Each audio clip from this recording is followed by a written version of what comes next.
from Microlabs, welcoming you all to the Session-8 of Regan PG Renal Classroom, and today's topic is Lupus Nephritis.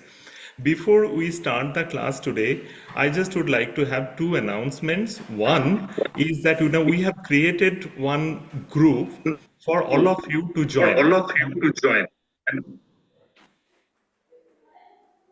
There is some echo which is coming in. Okay, so there is a group, WhatsApp group has been created for all of you to join, and in that particular group we are disseminating all the educational material and the announcement for the next classes, so on and so forth. That is the number one request. And number two request is that if any one of you would like to present any cases in this platform, requesting you to kindly directly message me with your name and the associated hospitals and your in which year you are studying with that details.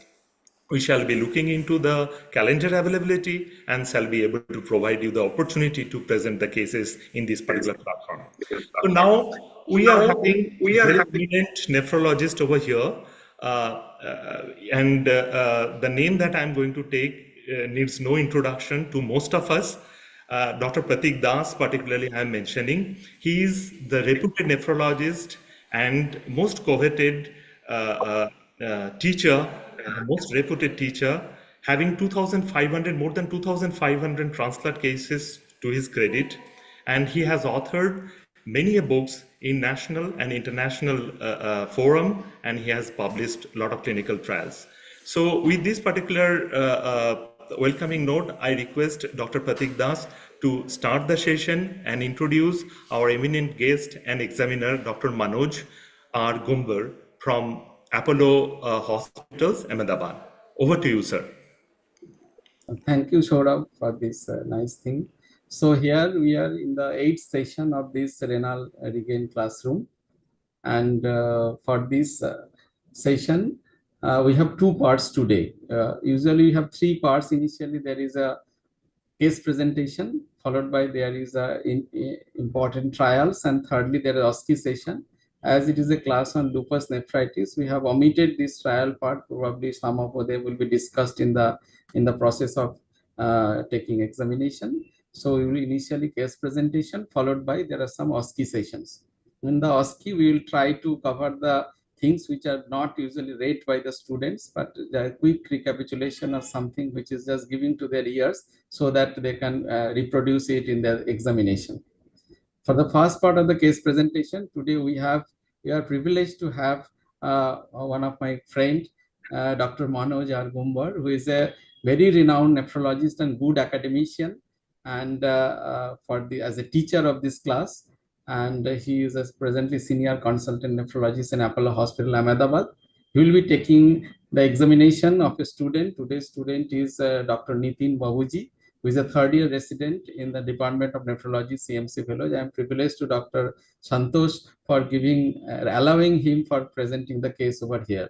So today's case is very important. Your DNB examination is very near. Maybe in the 11th or 12th, there will be the examination.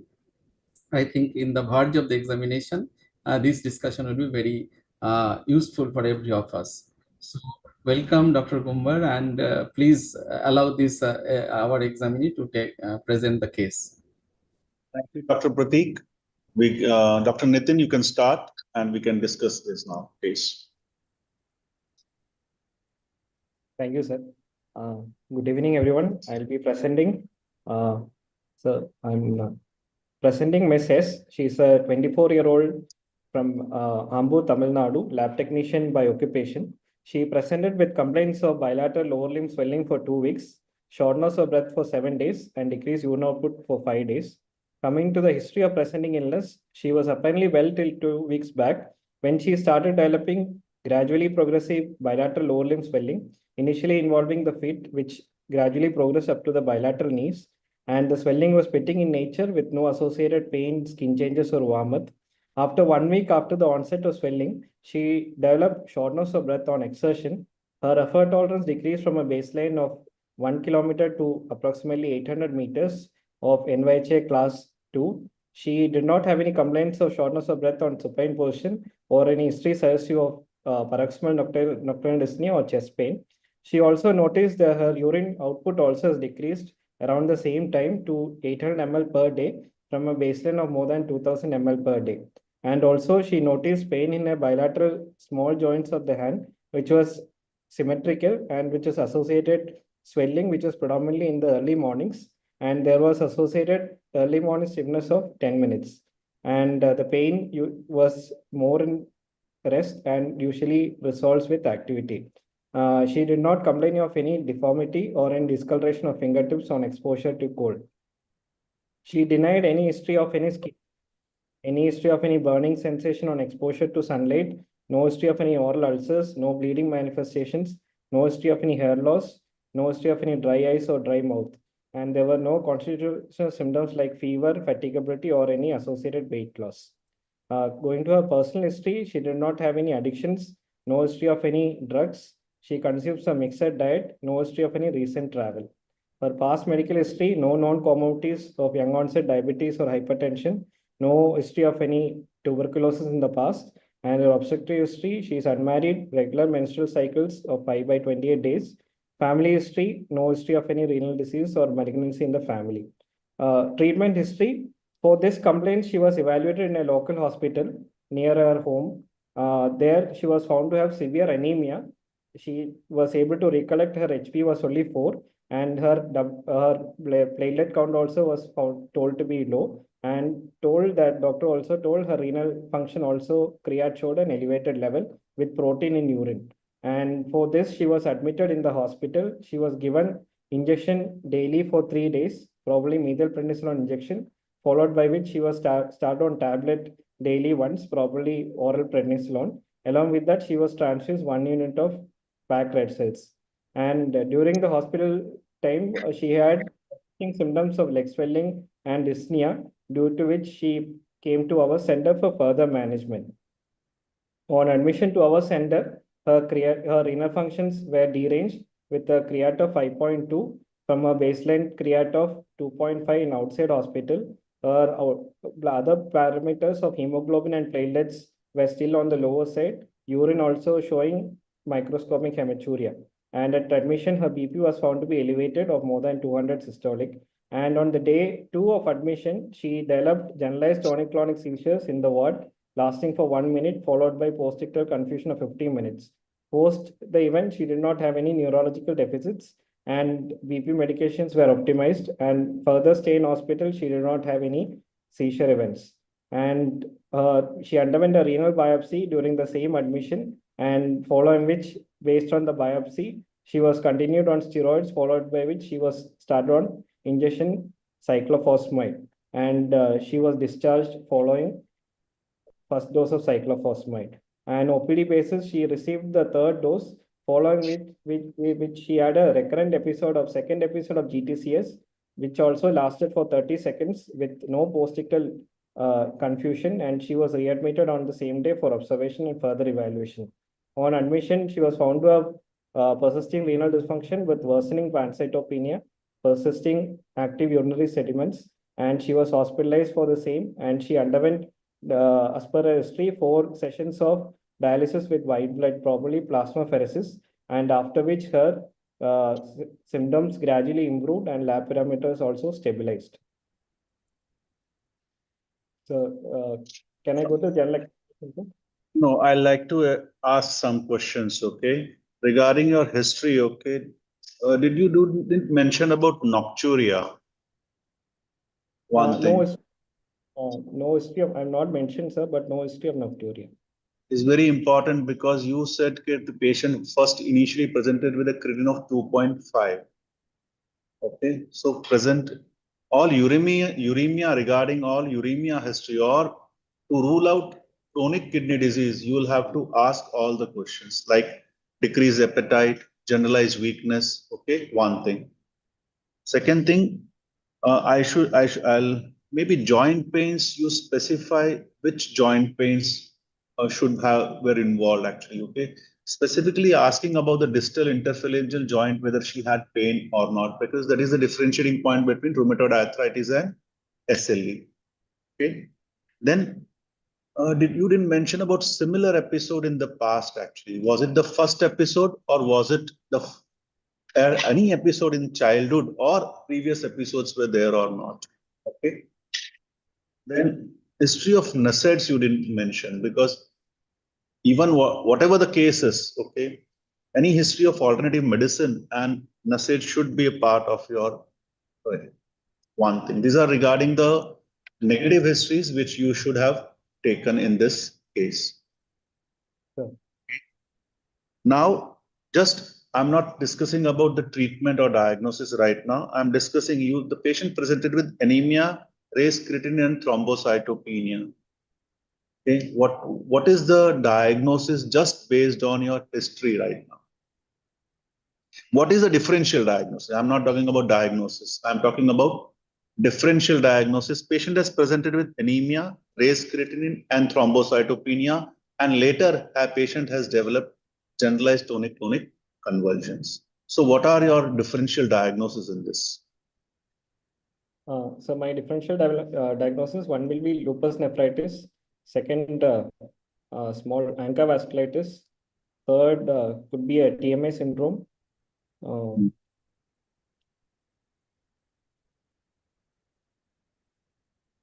And blood pressure of 200. So HUS and TTP cannot be ruled out. Okay. So these are the first what you should think about in your history. Okay. You can start with your general examination now.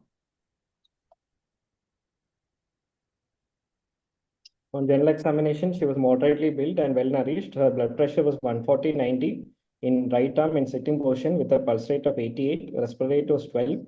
She had pitting pedal edema bilaterally up to the knee joint. Pallor was present. Into the systemic musculoskeletal examination, there was tenderness in her bilateral MCP joint and her interphalangeal joint bilaterally, but there was no swelling or any deformity. No skin rashes were present.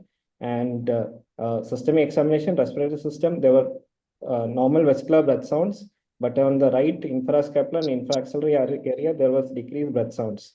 And cardiovascular system, S1, S2 was normal, and there was no murmurs or pericardial rub, and per abdomen soft, non-tender, with no organomegaly, no free fluid, and no renal group present. CNS examination, she was conscious oriented, and cranial examination, there was no deficits, and motor sensory examination also was normal. The reflexes were all present, and plantar's bilaterally was downgoing. In summary, Miss X, 24-year-old unmarried with no prior comorbidities, presenting with gradually progressing bilateral pedal edema, exertional dyspnea, and recent onset decreased neuron output, with initial evaluation showing anemia with thrombocytopenia and renal dysfunction with protein in the urine. And she was initiated on medication with steroids and cyclophosphamide, following which she developed new onset seizures with persisting renal dysfunction and persisting cytopenias, following which she received plasmapheresis and continued on IV cyclophosphamide. Is your history and examination complete? Yes, sir. I have not got the information of last menstrual period. Okay, because you have given cyclophosphamide, you have not mentioned about last LMP. Okay, second thing, you would not mention about chest pain and hemoptysis, whether there is a pulmonary renal syndrome or not in this case. Okay, so will you like to put a diagnosis in this case? Okay.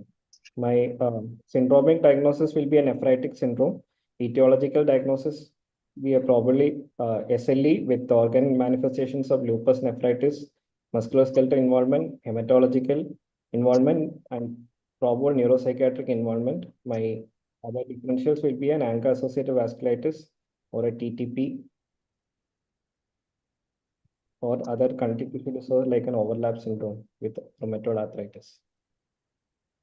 Are you labeling it as an AKI or RPGN or acute on chronic CKD? You didn't mention about that. Labeling as an AKI, sir. In AKI. So you are mentioning about this is an AKI, but the history is of how many duration actually? Okay. You said it's 15 days. Okay, so your AKI should not have, that presentation should have been within 7 days, okay? I think, and from the start to the requirement, she has not been dialyzed, okay? Can an AKI be there for almost like a 1 month duration? No, sir. No. So your AKI is not the correct diagnosis, I think. Then next is And RPGN presentation. RPGN presentation. Then again, I will like to say, why not acute on chronic kidney disease in this patient? What are the points favoring RPGN and what are the points favoring or against in acute on chronic kidney disease? RPGN supporting features is she had a rapid progression with associated microhematuria, hypertension, peel edema, and You said it proteinuria. is microscopic hematuria, na? Yes, sir. You should have kept as a diagnosis of RPRF, okay, rather than RPGN, because you have not seen right now, examined the urine, okay? You cannot say in history that patient has active urinary sediments. No. So you should have kept as a diagnosis, first diagnosis RPRF because there is no macroscopic hematuria. But obviously after your urine examination, you can keep it as RPGN. Then why not acute on chronic kidney disease? Prior to the episode, she did not have any symptoms, sir. And we don't have an audit create. Her first create observed was 2.5 and no history of any CKD symptoms like prior to this episode, like generalized fatigability, no loss of appetite. And all her symptoms are more like in only this last 2 weeks. Okay. So there is no, that is the reason nocturia should have been very important for you, okay? As a part of history to label it as it is not acute on chronic kidney disease. And the generalized weakness or whatever the symptoms are of only 15 days duration and not of almost like 2 or 3 months. Okay. Then anything in the diagnosis you still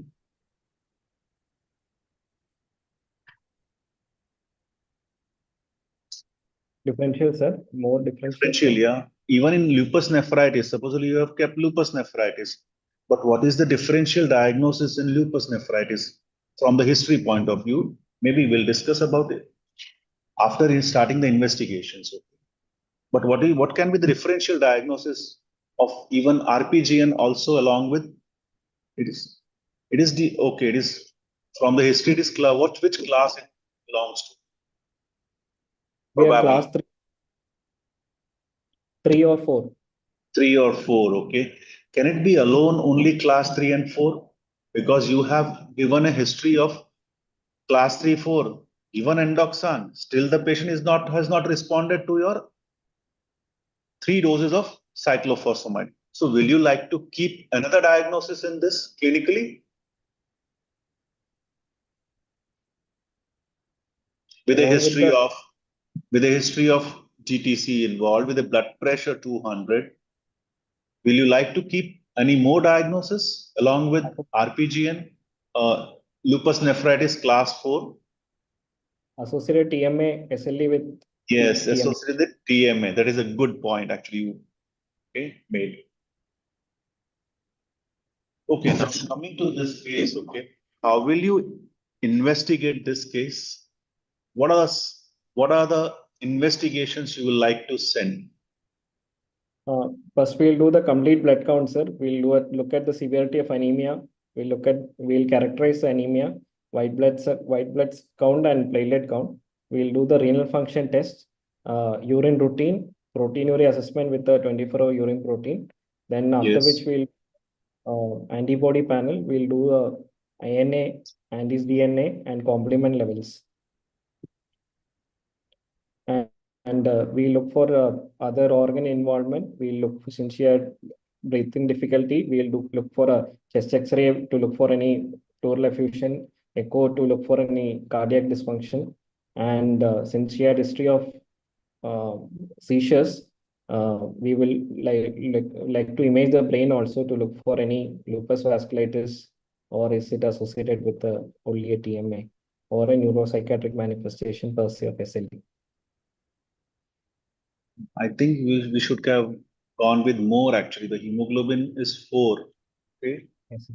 Platelet counts are not that much too low. You can go for an autoimmune hemolytic anemia workup also in this case.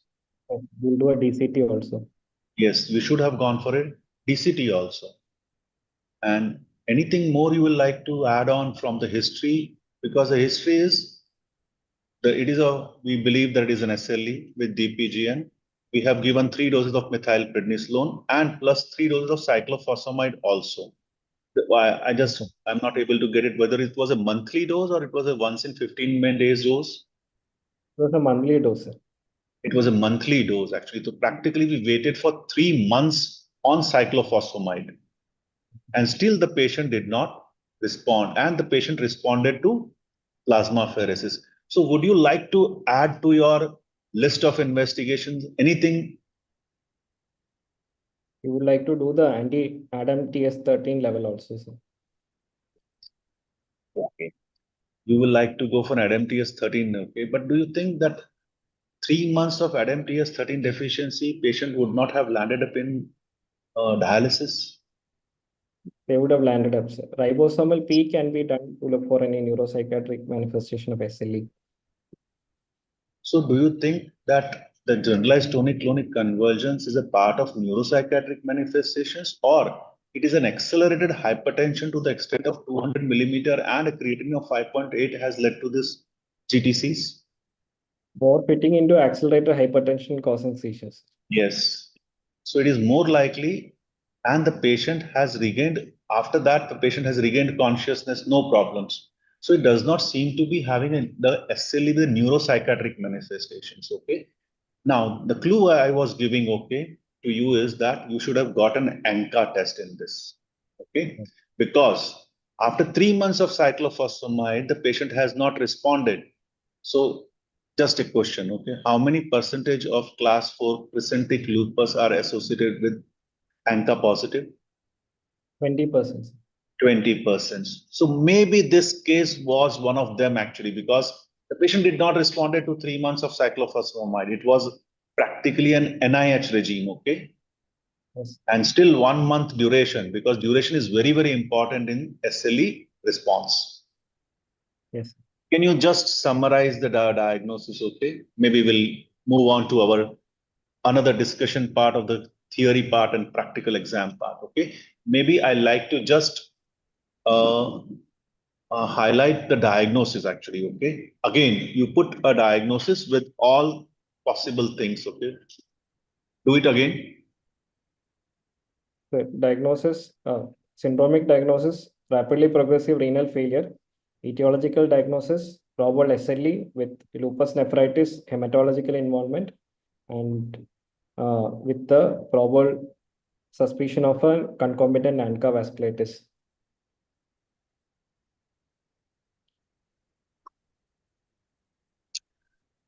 With hypertension, okay?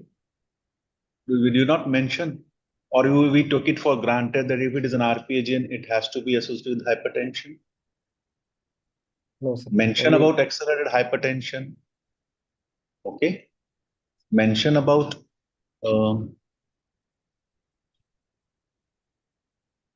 your all diagnosis should include this, okay, including the requirement of plasmapheresis and cyclophosphamide, okay, so that we know it, okay, that why plasmapheresis was done in this case.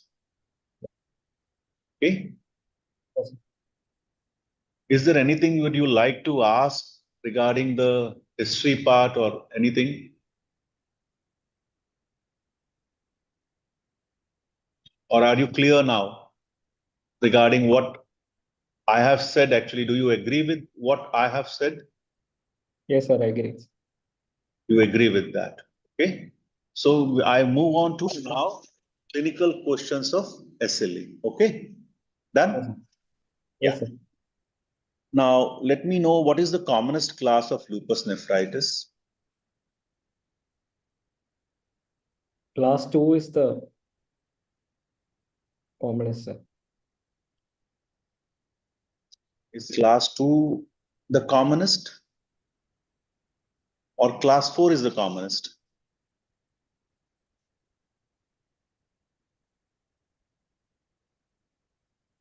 I think class 4 is the commonest lupus nephritis lesion.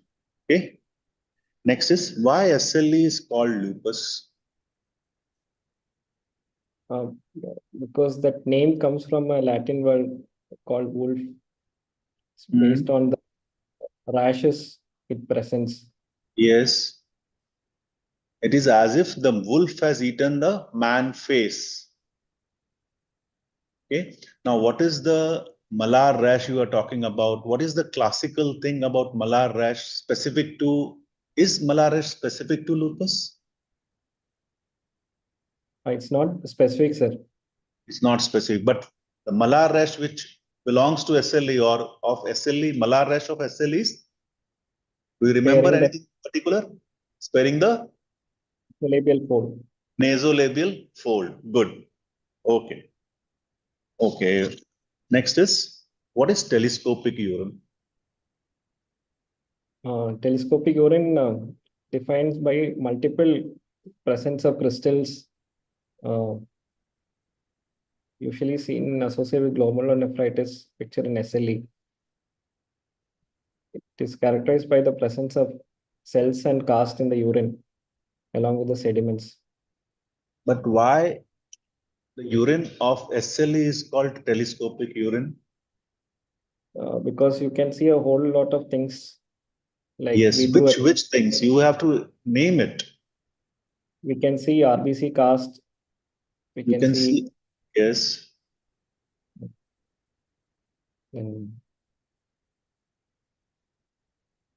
It is because, first of all, dysmorphic RBCs, WBC, and RBC, WBC cast, including all type of casts, are present in lupus nephritis, which is a very rare thing in other glomerulonephritis. That is the reason urine of SLE is called telescopic urine. And more important is all the casts are equal in number in lupus nephritis, which is usually not in the case of other. Okay. Yes. Now, what is the difference between childhood lupus and elderly lupus? Based on the in elderly lupus, the prevalence females are more like 7:1 to 15:1 in elderly prevalence, but childhood almost both have equal prevalence. Okay. Then anything presentation wise? Which systems Childhood, are involved in childhood lupus? elderly lupus more of renal involvement. Childhood Yes. lupus cardiac and Is it cardiac or it is hematological and CNS actually? no, the CNS and hematological involvement is more in pediatric More SLE. in, yes. Okay, in lupus. Okay. Then you said, okay, what is the percentage of involvement of kidney involvement in lupus nephritis overall? 30 to 50% will have lupus nephritis in SLE. Nephritis. Okay. And what is the difference between drug-induced lupus and lupus nephritis? In drug-induced lupus, anti-histone antibodies will be positive and it can be in ANA and anti-dsDNA negative, whereas in lupus, in the other side, ANA dsDNA will be positive with anti-histone antibodies negative. Any more difference? Multi-system involvement is more with less with the drug-induced SLE. Specifically, renal involvement is not there Yeah. in drug-induced drugs. Now, which are the drugs causing SLE? Procainamide, then hydralazine, minoxidil, quinine. Procainamide. Now, how to monitor the treatment of lupus nephritis? The treatment of lupus nephritis divided into an induction phase and maintenance phase. And during induction phase, we will do monthly renal function test and along with urine analysis and proteinuria assessment. And after 3 months, we will generally do the antibody profile. We'll repeat the antibody profile to look at the disease activity. And after 3 months, if the disease activity is persisting and clinical improvement is not there, we'll switch the first line therapy.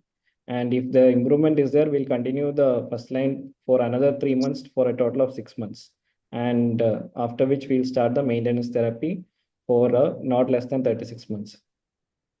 Which tests are done to know the activity of lupus? Complements and anti-dsDNA. Anything more? Is proteinuria not important? Only for urine protein and urine routine. Is urine active sediments not important? Yes, sir. Urine routine for active sediments important. Is CRP important in monitoring SLE? CRP is usually normal in SLE, sir. If there is Why? a because there is antibodies against the CRP. Yes. So CRP should not be used as a tool to monitor SLE. Okay. Now, what should be the indications of doing a biopsy in lupus nephritis? There are predominantly 3 indications, sir. One, urine routine showing active urinary sediments, urine protein 24 urine more than 500 mg, or if there is renal dysfunction not able to be explained with any other cause. What is the threshold of proteinuria in doing a biopsy in lupus nephritis? 500 mg. Sir. 500 mg. Okay. And what are the classes of lupus nephritis you know? As per the ISN-RPS classification, there are 6 classes, sir. Class 1 is minimal mesangial.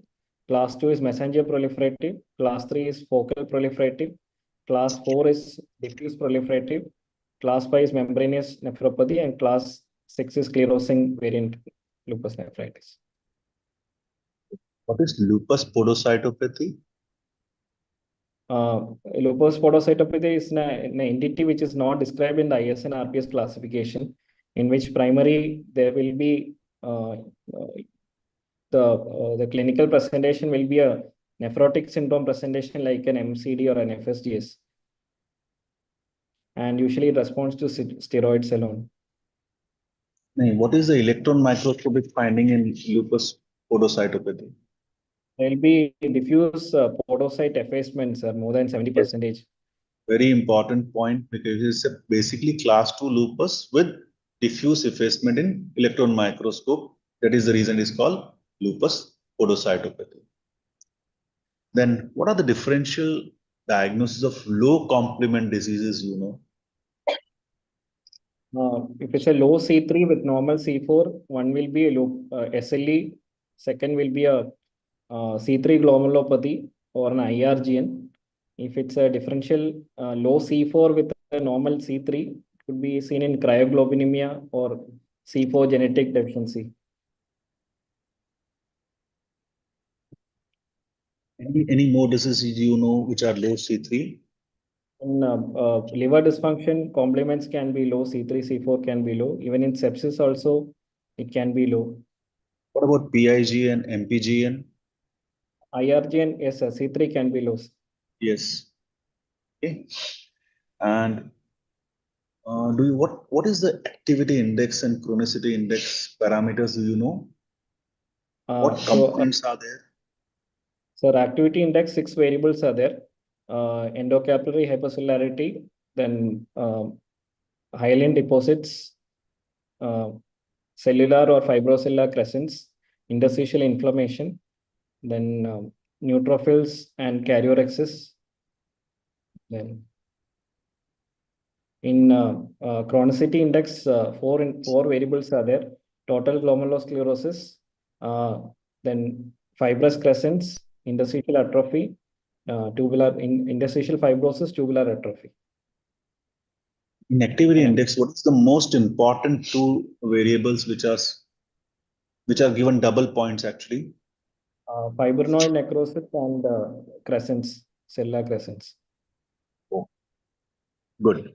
So we have now covered actually the clinical aspect. Now, what percentage of lupus nephritis will land up in ESRD Around with treatment 20, and without treatment? with treatment, 20 to 25% will progress to end-stage kidney disease, sir. And without treatment, almost 70 to 80% progresses. Okay, what about if you differentiate in class 4 and class 5 lupus? What percentage will go in lupus nephritis? What percentage of class 4 lupus nephritis will land up in ESRD? Class 4, 40% progress to ESKD, and class 5, around 15% progress. Do you know any lupus nephritis which has a normal C3 and normal dsDNA? Drug-induced can have normal C3 and dsDNA. I'm talking about lupus nephritis. Drug-induced does not cause nephritis. Lupus, it does not affect the renal part. So you have a class, I'll give you the answer. 20% of class 5 are having normal C3 and normal dsDNA. So it is not that specifically in this, if you have a pure 5 class lupus, okay, and if you have a C3 normal and you have a dsDNA normal also, then also has to be considered as a part of pure lupus nephritis. Okay. Okay. Yes, I sir. think I have covered the clinical part. Now I'll go to the treatment part. Okay. Your choice of induction in class 4 lupus nephritis. Since In this patient, what were okay? In this patient, I would have, considering her severity of organ involvement, considering pros and cons, I would have given first priority to cyclophosphamide, followed by MMF. But after a discussion with the patient, considering her age and risk of infertility. You didn't mention about IV methylprednisolone. I mean, induction therapy. Is it not Yes, important? Sir. Important, sir. We'll give 3 doses of methylprednisolone followed by or daily steroid, oral steroid, and steroid sparing agent. Okay. Now you mentioned about the treatment of induction with this. Okay, so this is the patient which has come to you. You are the primary consultant. Okay, how will you treat this patient? So after discussion, if the patient is willing for cyclophosphamide injection, I will give 3 days of IV methylprednisolone with followed by oral steroids and start her on monthly cyclophosphamides. Now, will you discuss with the patient regarding infertility in this class, which is already a 2.5, which has increased to 5.8? Will you still discuss MMF with the patient, or you will straight away go with this IV cyclophosphamide? We'll directly go to IV cyclophosphamides. Exactly. Okay. Now the patient, you have explained to the patient, okay, regarding IV cyclophosphamide. Okay. Now whether you choose IV or oral, which is better? In terms of toxicity profile, IV is better, sir. Yes.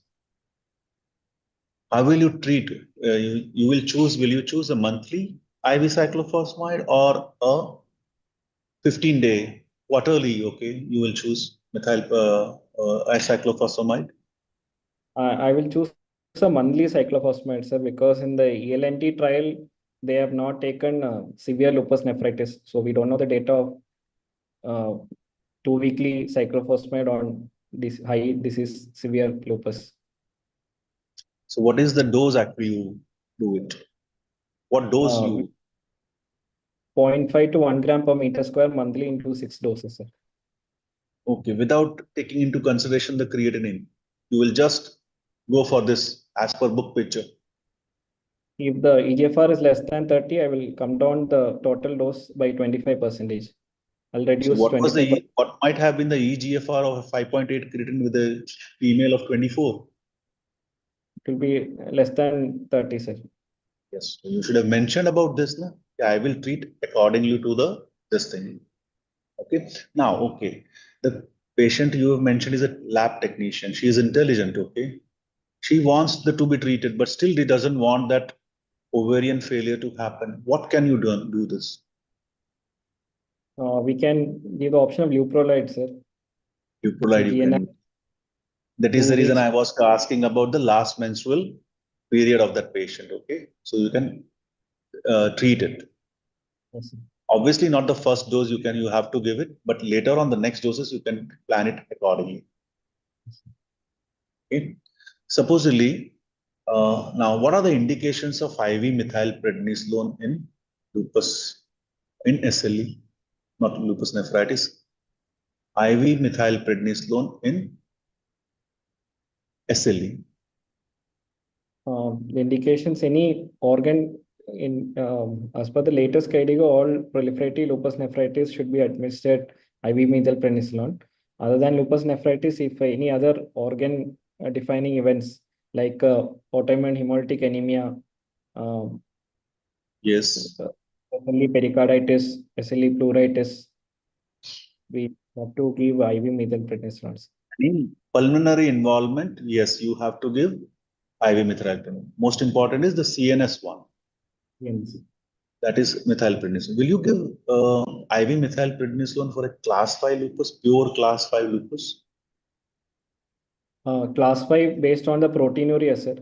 IV methylprednisolone is not indicated. Based on the proteinuria level, either if the proteinuria is less than 1 gram, we will give only supportive therapy. And we'll wait for 3 months. If the proteinuria is subsiding, we'll continue on the same therapy. No, depending upon the proteinuria, we will decide about IV methylprednisolone or the treatment. No, the treatment, sir, not the IV methylprednisolone. Whether to Yes, add any. IV methylprednisolone is not indicated in class 5 lupus. So, what is the treatment of choice for class 5 lupus? If the proteinuria is in nephrotic range, we have to give we have to start the patient on immunosuppression. The options will be an MM of cyclophosphamide, and based on the recent evidence, even CNA can be used as a first line. You again forgot to mention about oral steroids. Or steroids plus. Oral steroids plus any one of this, okay? Now the use of CNI in lupus. You will tell me about use of CNI in lupus. Yes. The CNAs which can be used, one based on the Aurora trial is a voclosporin, sir. So we can use this as an add-on therapy along with the MMF. If voclosporin is not available, we can even consider tacrolimus or cyclosporin, provided the EGFR is more than 45. You have an electron microscopy report with you, okay? Do you get any clue that this patient is going to get benefited with CNI more as compared to others? If it's predominantly podocyte involvement, then Yes. it's working better, sir. Yes. So that is the importance of having an. What is the next question is what is the importance of electron microscopy in lupus nephritis? Especially in a condition like lupus podocytopathy, our LM and IF findings may not be contributory, sir. So in that case, we need an EM to diagnose lupus podocytopathy. One thing. Second, Even in class 5, the subepithelial immune complex deposits will be only be detected in an electron microscopy better. I'll ask you about complete response definition, then I'll come to this electron microscopy importance. What is complete response in lupus nephritis? It is defined by reduction in proteinuria less than 0.5 gram per gram or in a 24 urine sample or along with improvement or stabilization of renal function 10 to 15% of baseline by 6 to 12 months of therapy, not more than 12 months. What is the difference between complete response and complete remission? complete remission, there will be both clinical and histological remission. In the complete response, What are histological remissions described? histological remission, there will not be any endocapillary hypercellularity or mesangial hypercellularity. Immune deposits IF will be negative. And one more thing, presence of neutrophils in the glomeruli will not be there. Not be there. So what is the importance of, what is the difference between why this definition of complete response and complete remission is there? Why? To decide on the continuation of maintenance therapies. If there is complete remission, we can even consider stopping the maintenance immunosuppression. When On the are other you, side, what is the duration of the therapy which you usually give in class 4 lupus? not less than 36 months. 6 months. So if you want to be very sure about whether I can safely remove all the maintenance therapy, then you can undergo a biopsy and see for the histological remission. Okay. So this is the difference Yes. between. Okay. Now, what is the importance of complete remission in class 4 lupus? I mean to say, supposedly if you have achieved a complete response, okay, that percentage of patients, okay, how many will land up in ESRD? After attaining complete remission, around 10% will progress to ESKD. What about partial response? Partial response, almost 30 to 40% will progress. Around 50%. And what about no response? 70% to 80% will progress. It is around 90%. But how will you say it is not responding? Define no response. Despite appropriate induction therapy with 3 to 6 months, there is no clinical or serological improvement in patient. Is the duration 6 months or 12 months? Partial remission within 6 months, complete remission in 12 months. So you will have to wait for at least 6 months, not 3 months. I feel, in fact, clinically, you should even wait for more than 6 months to label anybody as no response. Okay. What is refractory lupus nephritis? Refractory is despite adequate dose of immunosuppression, if the patient is not achieving at least partial remission by 6 months, then they can be qualified as refractory lupus nephritis. And what is the treatment of refractory lupus nephritis? If they have not responded to MMF and cyclophosphamide even after switching the first line, we can add rituximab to the therapy as an add-on therapy. Add-on therapy, yes. Now, we have not mentioned, you have not discussed about anything about HCQ here. You have not added HCQ in your treatment right from the beginning. Is it not important? HCQ is important. It's important. So what are the advantages of HCQ in treating lupus or any format that matter? SLE? HCQ can reduce the flare episodes. It will One. improve the response to other immunosuppression. Two. It will reduce cardiovascular and Three. thrombolytic event. 4. It will improve profile. Then it will improve the bone mass. Yes. Then if in pregnant, it will reduce the incidence of cardiac abnormalities in the child. Yes. So HCQ is very important. So what will you do before starting HCQ? HCQ, the complication we have to monitor in HCQ, one could be the main complication is the bullous maculopathy, sir. Will you do a fundus examination before starting HCQ in all patients? Not indicated, sir. Yes. Then when it is indicated?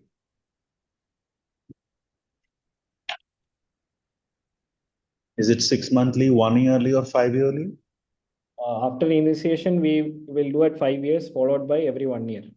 Every patient to be say, okay, all patients, irrespective of the dose, the GFR, you will do the fundus examination once in 5 years? If the EGFR less than 50, Hmm. If it is less than 60, one thing, you should do it on yearly basis. If the dose is more than 5 milligram per kg, then yearly. And if it is given along with other drugs which can cause retinopathy, actually. yes, sir. What is the cause of the development of the retinopathy of HCQ? I'm not sure, sir. It is the melanin deposition in the retina which is responsible for this. Okay, what is called typical? What is the name given to this? Is Left maculopathy.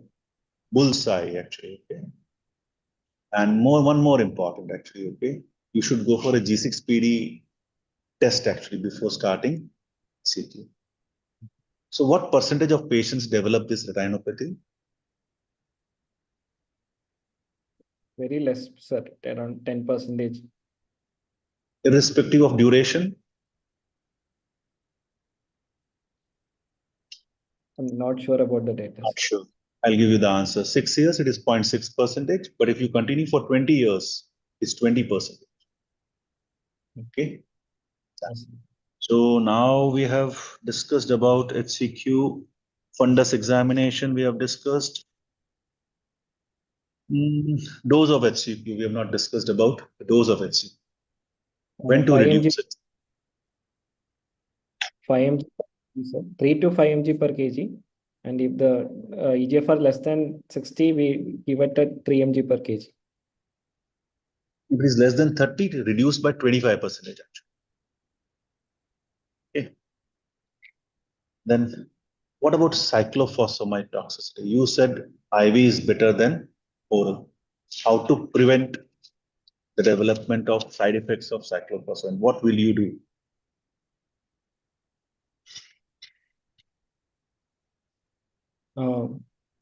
For prevention of hematological side effects, adequate hydration, One, and then dose modification based on the EGFR. yes, Then if the total count is less than 3000 or ANSI less than 1000, better to skip the dose. Then for ovarian preservation, leuprolide. For hemorrhagic cystitis, Mesna can be tried. yes. Then frequent passage of urine. Urine. And when you give IV cyclophosphamide, if you are able to hydrate the patient, okay, before giving this, okay, you should hydrate the patient and then you should start IV cyclophosphamide. Obviously, in the case with 5.8, I will not add hydration to this therapy. Okay. And secondly, supposedly the patient is in oral cyclophosphamide. Is the diurnal variation of giving cyclophosphamide important? Will you prescribe in the morning or will you prescribe at night time? Morning times. Why? The water intake, urination. Yes, because patient will frequently pass urine in the daytime, which may not be possible in the night time. Okay, now we move on to what is the treatment of SLE with TMA? SLE with TMA, Yeah. we will first test wise, we will do a baseline ADAM TS13 level and the antibodies to that. And we'll calculate the plasmic score, following by which we will start on IV methylprednisolone along with plasmapheresis plus or minus caplacizumab if available. And steroid sparing agent could be a cyclophosphamide. Right now, I think it is most of we use rituximab actually. Okay, what is the threshold for ADMTS13 deficiency we calculate usually? Less than 10% is 10%. Okay.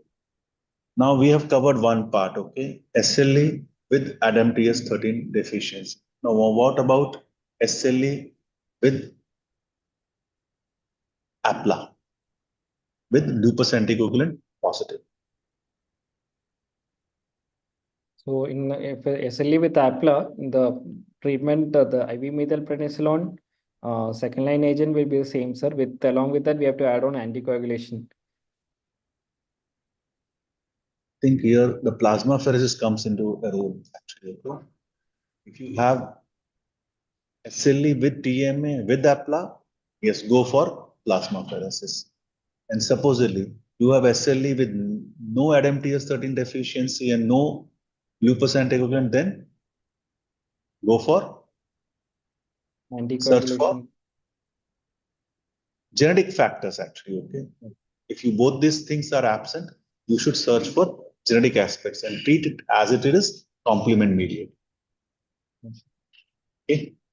Now next is our case. Actually, we forgot our case. SLE with crescent. How to treat it? Crescent GN, there are ideally IV methylprednisolone with followed by steroids and cyclophosphamide, and along with HCQ. And there are previous few case reports of even plasmapheresis in crescent GN, which has shown improvement. But usually we do not offer plasmapheresis at first. We just give monthly doses of cyclophosphamide and IV methylprednisolone. Okay. And now, what is the indications of plasmapheresis in lupus nephritis or overall SLE? Role of plasmapheresis. Which conditions you will give? One will be SLE with TMA syndrome. Second, Yes. neuropsychiatric involvement. Third, SLE with diffuse alveolar hemorrhage. Then fourth will be SLE with catastrophic APLA. Yes. If it is associated with retinal vasculitis. Okay. These are the indications of plasmapheresis with SLE with plasmapheresis. And we forgot one thing. Okay, again, if it is associated with ANCA, then the role of plasmapheresis is definitely there. Okay. Yes, sir. Yes, sir. Now I think we move on to next. Okay, pregnancy and lupus nephritis topic. Okay. Would you like to ask anything about treatment, or what would you like? Have we missed out any discussion in the treatment part? Fine, sir. We have covered class 4, we have covered class 2, when we have covered class 5, and along with this. Okay. Oh, we have forgot one thing. Pregnancy. We are into the pregnancy. Okay. We'll discuss about rebiopsy later on. Chalo. Now pregnancy. Okay. How to decide about contraception in lupus patients? The contraception based on the ideal contraception will be a hormonal contraception, sir. If they are and also on the presence of APLA antibodies. Yes. If antibodies are not present, we can either prescribe an estrogen or a progesterone contraception. But in the presence of APLA antibodies, estrogen can precipitate thromboembolic events. So we have to prefer progesterone hormonal pills. Yes. Then what about intrauterine contraceptive devices and other things that can be used or not? Intrauterine device, we have not have much data, sir, in SLE. Do you know any injectable contraception progesterone based? DMP is we can use. That is effective for 3 months. So you give once in 3 months, you give progesterone, medroxyprogesterone injection, and it will be act as a contraception for the next 3 months. Okay. Now in pregnancy, what do you expect to an SLE patient to behave in pregnancy? So What is the ideally, percentage of patients flare up in pregnancy? the majority of the SLE patients will flare in the second and third trimester, sir, and followed by the postpartum period. So around 30% will have incidence of flare, if especially if the disease is not inactive for preceding 6 months prior to the pregnancy. So what are the prerequisites of the patient? Suppose the patient has come to you, okay? What are the prerequisites? What tests you will order that, okay, this patient can go ahead with the pregnancy now? What Ideally, are as the per the checkpoints? Ideally, as per the recommendation, the disease has to be inactive for 6 months prior to the pregnancy. So we will One. do the clinically we look at the symptoms. Then at the lab investigations, we look at the renal function test, urine routine to look for any microscopic hematuria. We'll do the 24 proteinuria assessment, dsDNA levels and complement levels. If all the parameters are stable and if the disease is inactive, for almost 6 months after counseling, we can advise the patients. One aspect. You forgot about lupus anticoagulant.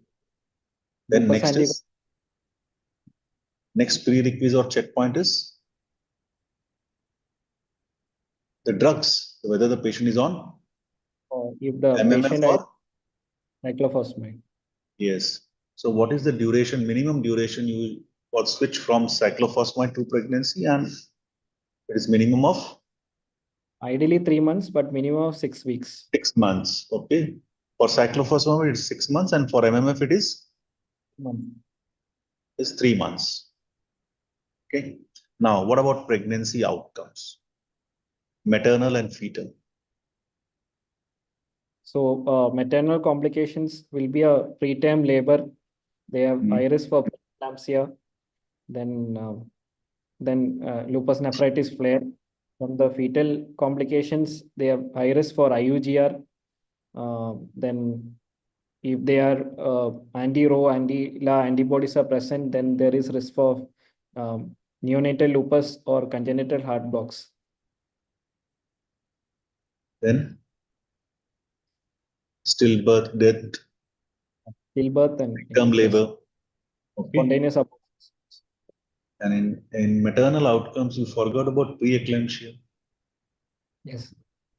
Okay. So how do you differentiate between preeclampsia and lupus flare?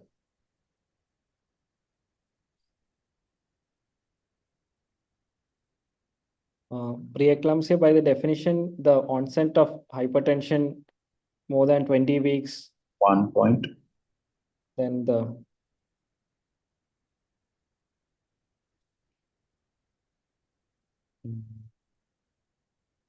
and the antibody panel, if it's a flare, the disease activity SLEDA index will be high. If it's a lupus flare. Your C3 will be low, your dsDNA will be positive. In lupus flare. Okay. Now next is fetal outcomes here discussed. Anything left out in pregnancy? I think we have covered pregnancy, major questions. Okay. Now transplant. Okay.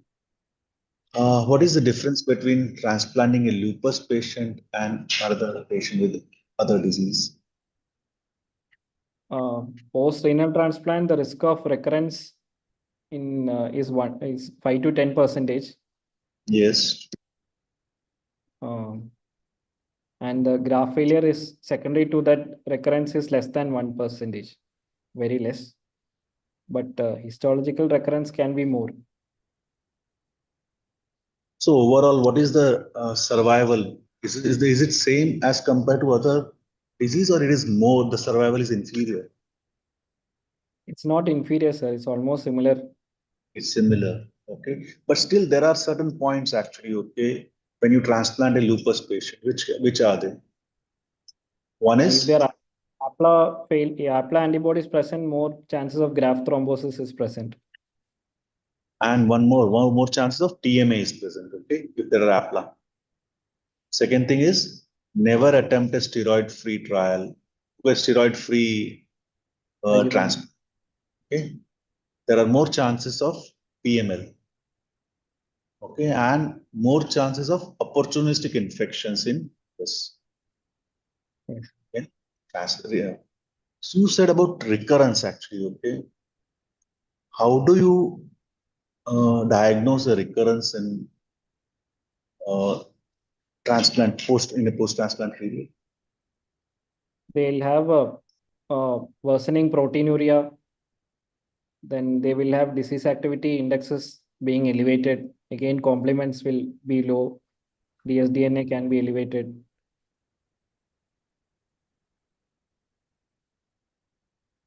No. C3 dsDNA do not correlate with recurrence in post-transplantation. Okay. And even extrarenal manifestations also are not give an indication that recurrence has occurred. Okay. So it is only one thing is new onset hematuria. Then deterioration of renal function without any other reason. Okay. And obviously proteinuria. These are the three which give you a clue actually of recurrence. And obviously you will have to go for a biopsy. Okay. How to treat? Suppose the patient has got recurrence, okay, in post-transplant period. How to treat this recurrence? Already the patient will be on steroids. Yes. And with probably CNAs. And if based on the proteinuria, we can add an add-on rituximab to the existing therapy. No. One thing is, if the patient is on AZA, switch to MMF. If the patient is already on MMF, increase the dose of MMF to 6 months. Okay. Or you can stop MMF and add cyclophosphamide for this recurrence. And then obviously rituximab may be given, but still it is better.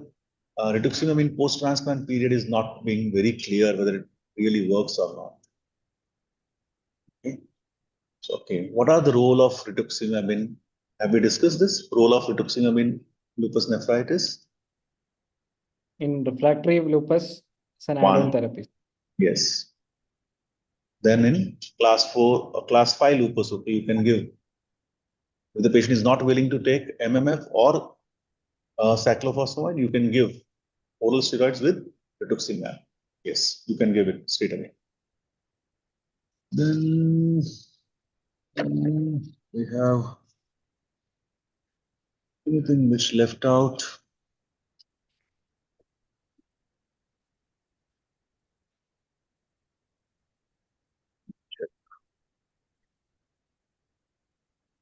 Rebiopsy. Okay, one point we have left out is what are the indications of rebiopsy in lupus? Rebiopsy, one indication if despite attaining if the serological markers are negative, the patient still having proteinuria, to look for any chronic scarring, we can do a rebiopsy. One. Second, only if in case of a refractory vessel not responding to cyclophosphamide and MMF. Actually, whether you want to upgrade, okay, on maintenance, okay, whether it really requires an upgradation of the therapy or not. Okay. Next is biopsy. Change in class actually. Okay. If you when you expect a change in class, what is the commonest change of class of lupus? Mostly from class 3 to 4. Is it the most common or it is class 2 to class 5? I'm not very sure about this. It is 3 to 4? 3 to 4. Oh. But usually from class 3 to class 4, it is not an indication for change for biopsy actually. For biopsy, when you expect class 5 actually, okay, and it's not behaving like class 5, okay, and class 2 is not behaving like class 2, then the indication is so. Then anything left out from my side? We have discussed pathology. We have not discussed pathology, okay? What is the classical, what are the histological findings in lupus nephritis? In the light microscopy, there will be mesangial hypercellularity. There will be endocapillary hypercellularity. Then Then if it's then in the IF, in the cells, if it's proliferative, predominantly neutrophils with mononuclear cells can be present. And in the immunofluorescence, immunoglobulins with complements can be present, and it can be a full house effect also if all the IgG, AM, C3 is present. And electron microscopy, if it's a class 5 or a lupus podocytopathy, we can see food process effacement.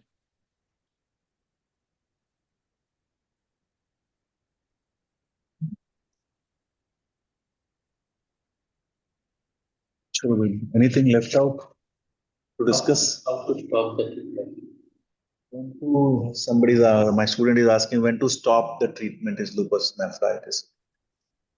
When you discontinue, first of all, can you discontinue steroids Right. As per in the class recommended, lupus? in which class, sir? Class 4. Proliferative, it's advised to continue low dose steroids. But maybe after 12 months, actually, okay, is it possible for you to stop steroids? When to consider, again, ask is when to consider stopping of all maintenance therapy? Not less than 36 months, sir, or after complete remission after a renal biopsy. Yes. No, trials, okay. Landmark trials. And what are the landmark trials you know about lupus nephritis? For induction, it's the NIH 1, 2, and 3 trials, sir, which Yes. compared IV cyclophosphamide with prednisolone. Second is the ELND trial, which they compared MMF with cyclophosphamide, which showed that MMF is non-inferior to cyclophosphamide. The third will be the ARMS trial, where they compared azathioprine with MMF. They found more relapse rates with azathioprine when compared to MMF. And there is one more trial called Hong Kong trial, which again they compared MMF with cyclo. These are the main induction trials, sir. Coming to the maintenance trials, one will be the maintain trial, which they compared azathioprine with MMF, which they found almost comparative results between azathioprine and MMF in preventing relapses. The other one will be the ARMS maintenance trial, in which they found that MMF superior to azathioprine. Then the recent trials like Aurora trial for voclosporin, like an add-on therapy, they found more remission rates than the Bliss-Cellen trial, where they added belimumab as an add-on therapy, which again showed positive results. Then the recent Tulip trial, which they have added interferon alpha blocking therapy, anifrolumab, which again showed positive results. Then the recent trials, Nobility trial and the Regency trial, which they looked at the obinutuzumab as an add-on therapy in severe lupus nephritis, which again showed positive results. How to use belimumab? Belimumab, the dose recommended by KDIGO is 10 mg per kg every 2 weeks into 3 doses, followed by a monthly dose. For duration? For 1 year. It's 2.5 years. Okay. And is it IV or sub-Q? It's available in both IV and sub-Q. What is the sub-Q dose? I think it's 300 mg sub-Q. I think it is 200 milligram every 15 days. I'm not sure about that. But the dose is, I think, 200 milligram. Subcutaneous. It's 200 milligram. Then how to use voclosporin? Voclosporin, if the EGFR is more than 45, we can use voclosporin at along with MMF or low-dose cyclo, the dose of 23.7 mg twice daily.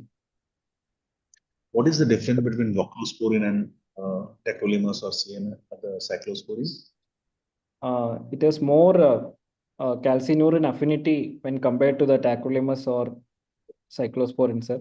And the other advantage is we need not check the drug levels in voclosporin.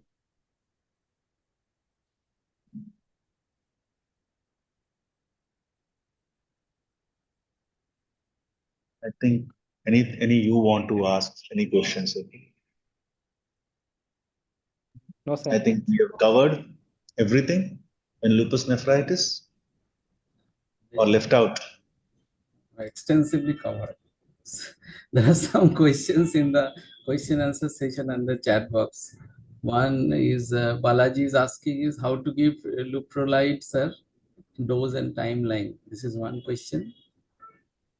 And what about if there is steroid toxicity? What is the alternative management? These two indications of rebiopsy probably have discussed. That steroid toxicity we have discussed actually, okay, that we can stop steroids. Obviously, first of all, the dose of, is Nitin going to answer or am I going to answer? Nitin, would you like to answer the question about how to prevent steroid toxicity or what is the dose of normal steroids which we use? Nitin, you tell. High dose, intermediate and low dose.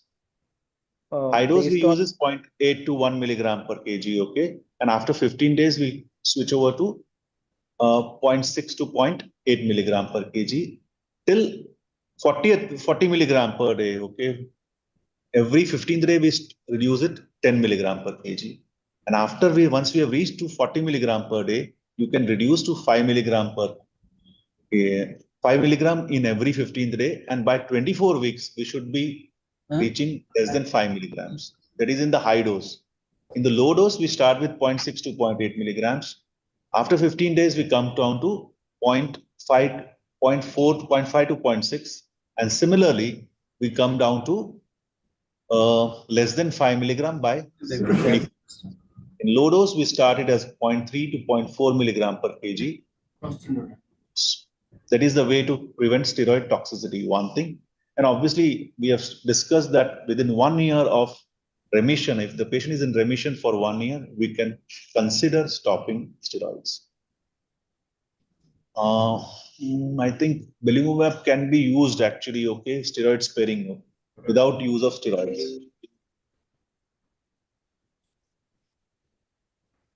Okay, so it's an extensive class and very nicely discussed. Probably all the students must be benefited with your in-depth discussion. There are two things left. One is I need to summarize the class a bit within 5 minutes time. And then you have to give an assessment regarding our student Nitin. What is about his performance is a part of our program.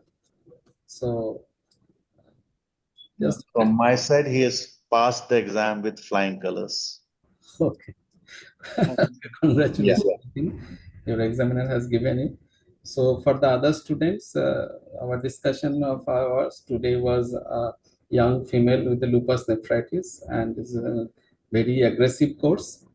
And in the history, examiner, even your examiner asked you about whether you inquired about the pre-existing CKD like nocturia history you have missed, whether the interphalangeal joints, distal interphalangeal joints are involved or not, whether similar episodes in the past or not, and is there any history of taking other drugs and alternative medications. And he asked about the combinations of anemia, thrombocytopenia, and increased creatinine. In these cases, he advised you to mention about HUS or TTP.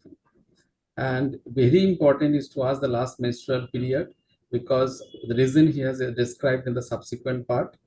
And he asked about the syndromic diagnosis, why it is not an AKI, whether an AKI can persist for more than a month, whether it is an RPRF, how to differentiate between RPGN and RPRF without an urinary finding, can it be an acute or chronic kidney disease, and whether if you consider it as a lupus, then which class of lupus, and when it does not respond to even 3 doses of methylprednisolone and 3 doses of cyclophosphamide, what are the other things you should consider, like TMA should come into a differential diagnosis, especially in view of the response to plasmapheresis. Then he asked you how to investigate such cases, that is autoimmune hemolytic anemia workup. You have added to what you have told for other investigations. And is it possible that this is not TTP, maybe an accelerated hypertension causing this neurological feature like a Press syndrome and that? And then he has asked you about how many cases of lupus nephritis associated with ANCA vasculitis, because here also patient have an aggressive course and in response to plasmapheresis. And then he asked for this asked about the accelerated hypertension, and what about the plasmapheresis in this case, and whether you are agreed with the teacher or not who has yet given. So you have revised your diagnosis after the discussion. Again, the clinical part, he asked you about this classes of lupus nephritis, which is the commonest class, and why it is SLE called a lupus. What about malar rash? What is it specific for lupus or not? And what is specific?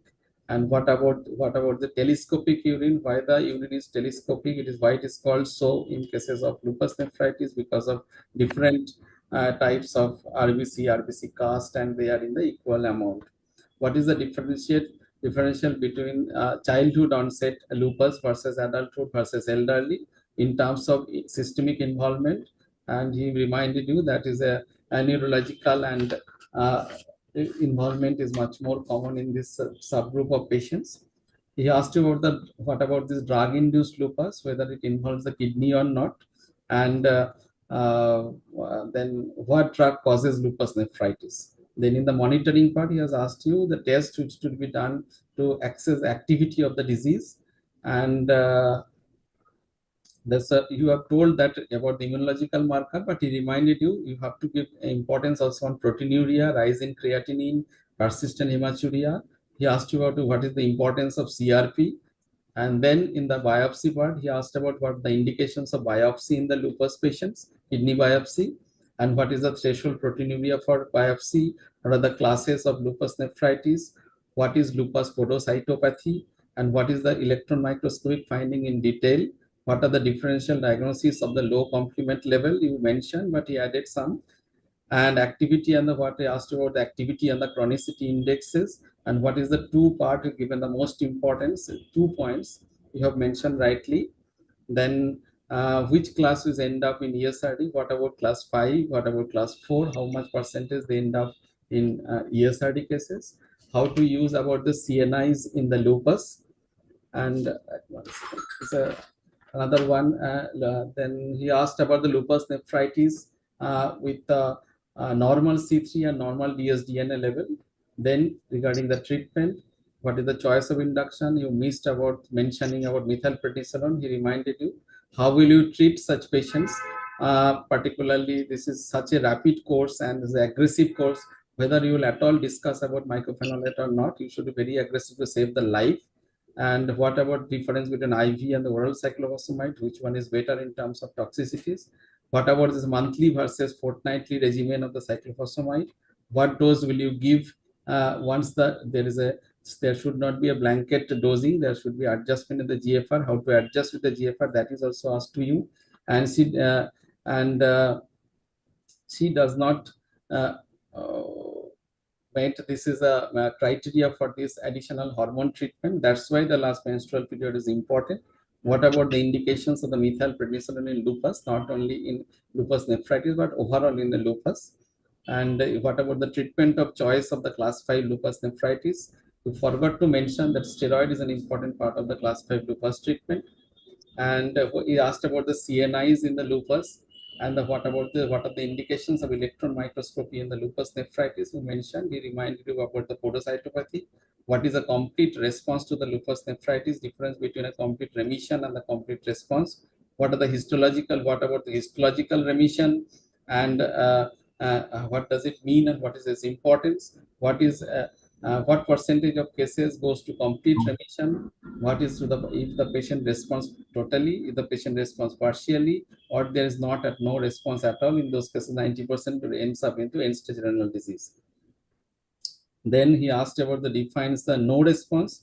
How much time you should wait to declare the patient is not responding to the treatment? What about the refractory lupus nephritis? and he discussed in detail about this HCQs regarding a dosage, what kind of monitoring is required, and what are the prerequisites, how we should examine the fundus in all patients, what is the chances of retinopathy, should you test the G6PD or not, and at the dose of the HCQ.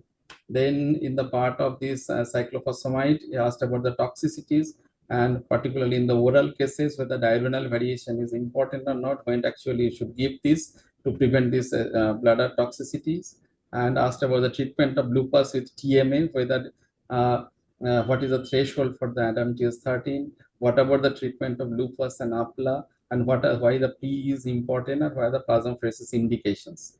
How to treat the crescentic GN in lupus, whether you should treat with cyclophosphamide methylprednisolone combination, or you should add plasmapheresis, role of plasmapheresis in cases of the lupus, not lupus nephritis. You forgot to mention the ANCA associated one and associated retinal vasculitis cases.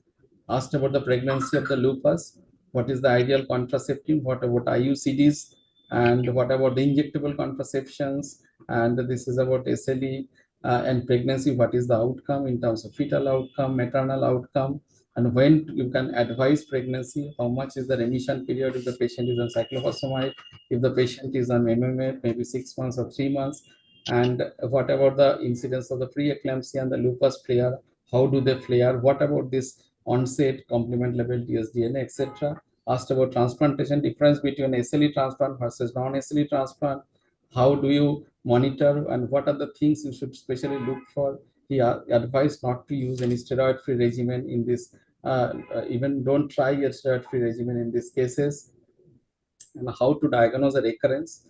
Other than C3 and dsDNA, these are not very helpful. New onset hematuria, proteinuria, deterioration of the renal function, that may be important. And what to do then, either you can shift from AZA to MMF, or you can increase MMF to high dose MMF, or you can shift from MMF to cyclo, or sometimes the rituximab may be helpful. Then he asked about what use of the rituximab in the lupus, in refractory lupus, class 4 lupus, etc.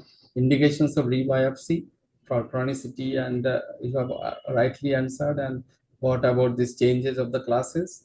Asked about the histology of the lupus, you have responded adequately. When to stop treatment of the lupus, and what about the trials? You mentioned everything, most of the trials quite nicely. And he asked about this voclosporin and belimumab, etc. dosage. I think I have given more or less all the questions that you have asked. And one question I forgot to answer actually, okay, that was Luprolide actually, okay. Yes. How do we use it and what is the dose actually, okay? Is 3.75 to 7.5 milligram per month, okay. Ideally to be started 1 to 2 weeks prior to the start of cyclophosphamide, but obviously we cannot wait for this, okay. In this case, we cannot wait for a live Luprolide. You give Luprolide and wait for 15 days. That is not possible. So you start the treatment and start Luprolide also. That is not an issue, okay. More important is that even after stoppage of cyclophosphamide, you continue for several months, actually, at least for 6 months, you continue giving Luprolide. That is the way to prevent ovarian failure. Okay, then thank you very much for being with us. We are also learning. So in the next part, we have some OSKI session. If you want, you can stay and give your next part comment. Dr. Aniruddha Datta is there. He will be presenting some OSKI sessions. And Nitin, you have to read the questions and give the answer, whatever you can. So for that, over to Aniruddha for next 2 OSKI questions.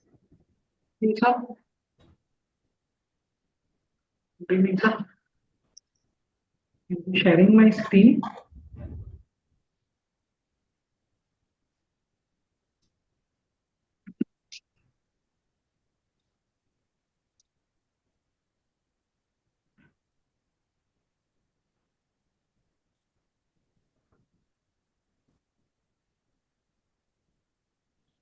Being visible?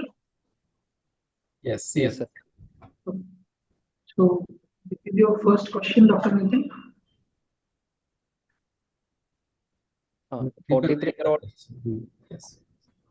presented with complaints of intermittent pain in abdomen, mainly in the right flank, mild to moderate in intensity, no radiation, no associated with food, non-diabetic hypertensive for 4 years on ARB with chlorothalidone, and no history of any diarrhea, nausea, vomiting, dysuria, or fever. So at this point, you can make a clinical diagnosis. Middle-aged female with right flank pain, no fever. This commonly comes to our OPD. Any investigation do you need for somebody has responded RVT, renal vein thrombosis? Okay. So do you want to any diagnosis or go through the investigation? Investigations. Yes, go through this. Her hemoglobin was 11.1, WBC of 6,000, platelet of 1.17 lakhs, creat 1.1, blood sugar was 110, SGOT-PT was 18 and 21. Urine routine showed trace albumin with 1 to 2 RBCs, 2 to 3 WBCs. Ultrasound liver and gallbladder was normal. Right kidney was 9.1 and left kidney was 9.1. This is the picture, what you can see.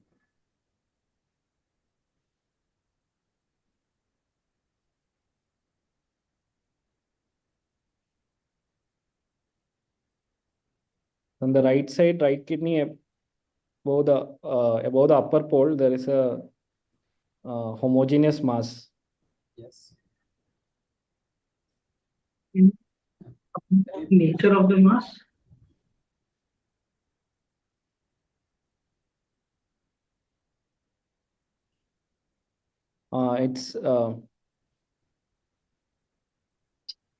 It's homogeneous with increased echogenicity. Which part of the kidney?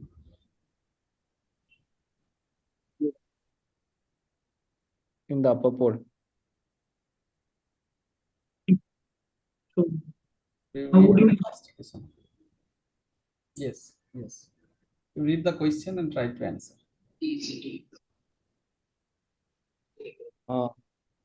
What you see, what can you tell about its nature? How will you evaluate the mass better? So we can look for any neovascularization and for better characterization, we can ask for a cross-sectional imaging. Which imaging you want?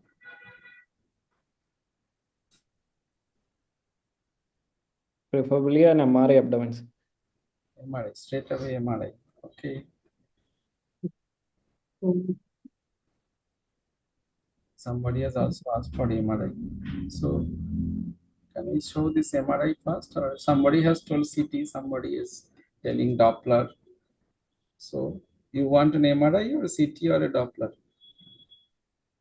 We would like a Doppler first because it's more feasible, followed by a CT. cross-sectional. Okay. One second, I just have to stop this sharing. The screen has actually frozen.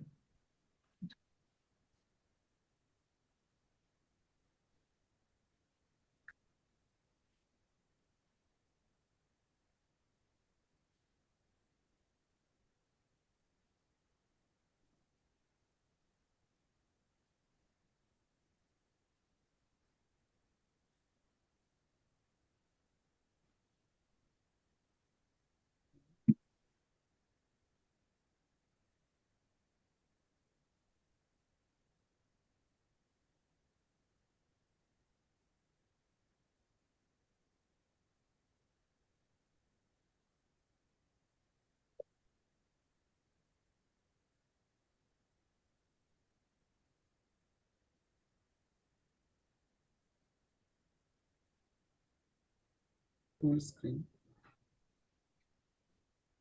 Is the screen visible? Yes, yes. So Nitin, you can see this imaging and tell us what do you feel about this?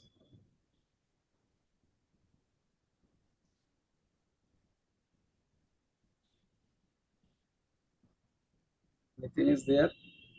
Yes, sir. Yes, yes. You see this.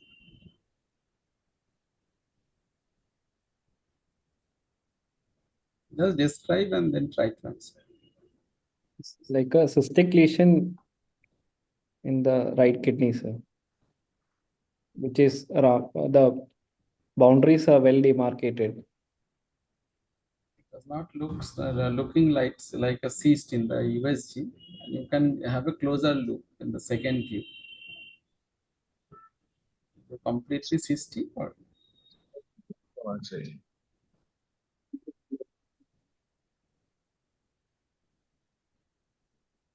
The ultrasound is not looking like a cyst, sir. yes, it is not like a cyst. But here you are feeling cyst, and in the second picture, it's now it's not of it is something not like of air, not like of solid tissue in between something. There are some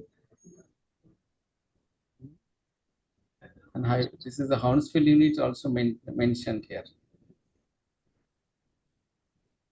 Okay. It's an So do for you- adrenal, yes. for adrenal masses, we use the force field. So it is not an enhancing mass like of RCC. It is not like of that. Okay. An abscess, It's only, if you can look, it's just hardly taking some amount of the contrast. It's very heterogeneously enhancing. The Hounsfield unit is less than that of water that you would expect in a cyst.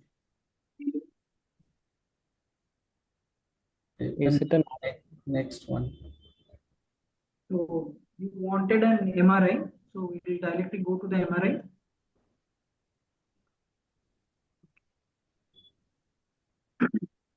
This is the MRI of the lesion.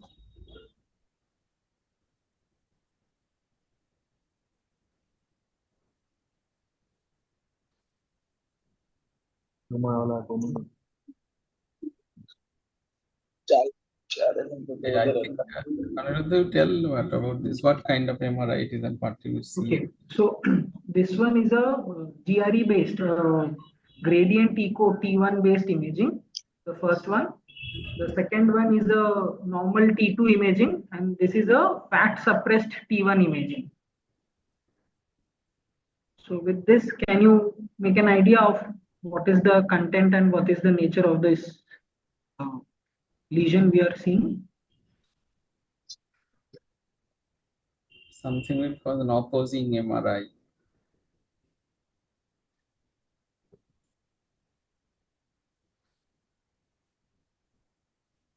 Somebody has responded. This is from Dr. Dhiraj Shekhawat.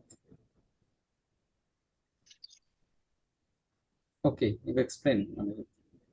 Okay, so this is basically an angiomyolipoma.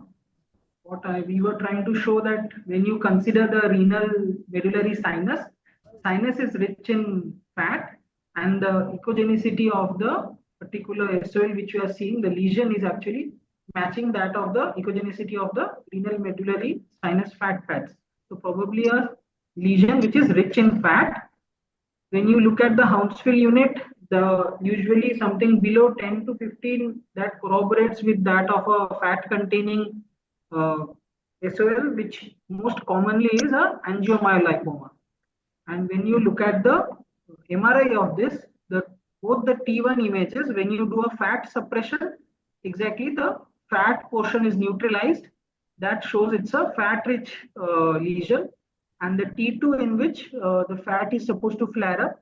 And the diagnostic part of it is whenever you do a gradient T1 imaging or a opposed phase T1 imaging of a angiomyolipoma, there is a defect, this artificial black line which comes out around the lesion, artificially demarcating it, known as an India defect or a type 2 chemical shift defect.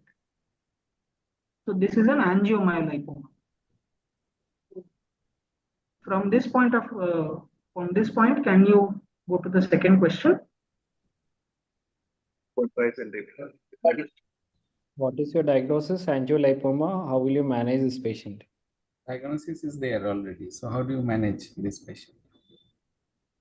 The right kidney 5 centimeter angiomyolipoma.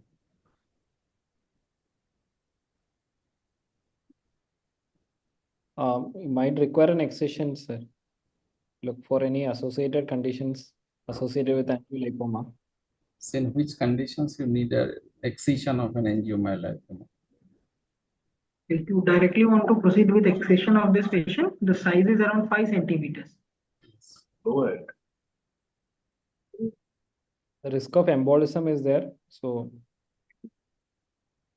then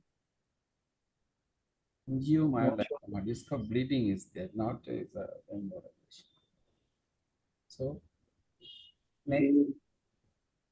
So what are the options? You have surgical options and also at the same time. Okay, go to next slide.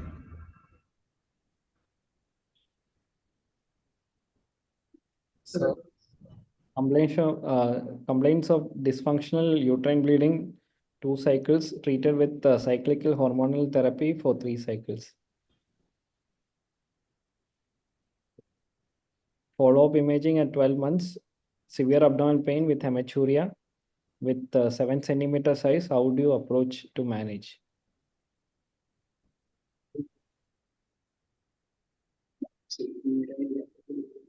there are 2 parts. You have to know what is the effect of the hormones on this tumor and what has happened now. Hormonal therapy must have increased the size of the lesion, sir. Yes. And now he is having, what do you see in this CT scan? Or hemorrhage. Inside kidney. Intrarenal or a perirenal or? Okay. So whatever the thing, how will you manage now? There is a bleed. You feel there is a bleeding. Yes, sir. Yes. See, if an angiolipoma bleeds, it bleeds profusely. You have to take an action very rapidly. What do you do then? So we should do an angioembolization. If that is not getting controlled properly, will require an nephrectomy. Good. So what was done to this patient? So they have done an angioembolization, sir. They have localized the bleeding artery and they must have they are embolizing the artery. Yes. But you can see there is a same artery was supplying this vessel at the same time there is also in the kidney also. So they embolized everything. Yes, sir. Next. This is a follow-up, 6 weeks.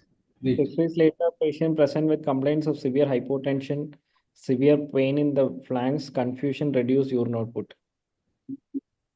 Ultrasound can see a diffuse homogeneity, diffuse increased echogenicity. Almost the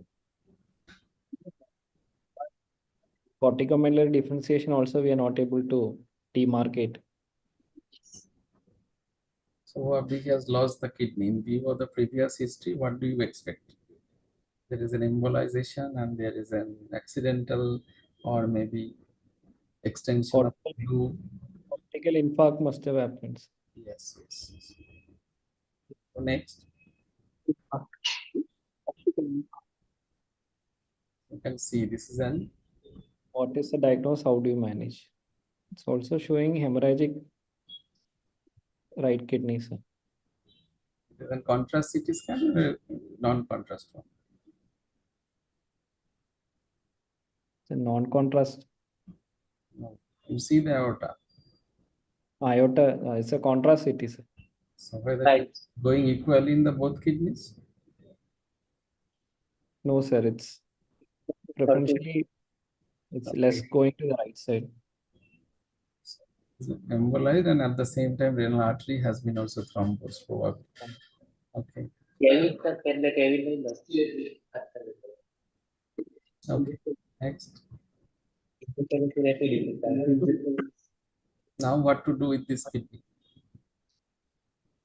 So the option will be a nephrectomy, sir. Yes. Next. Renal.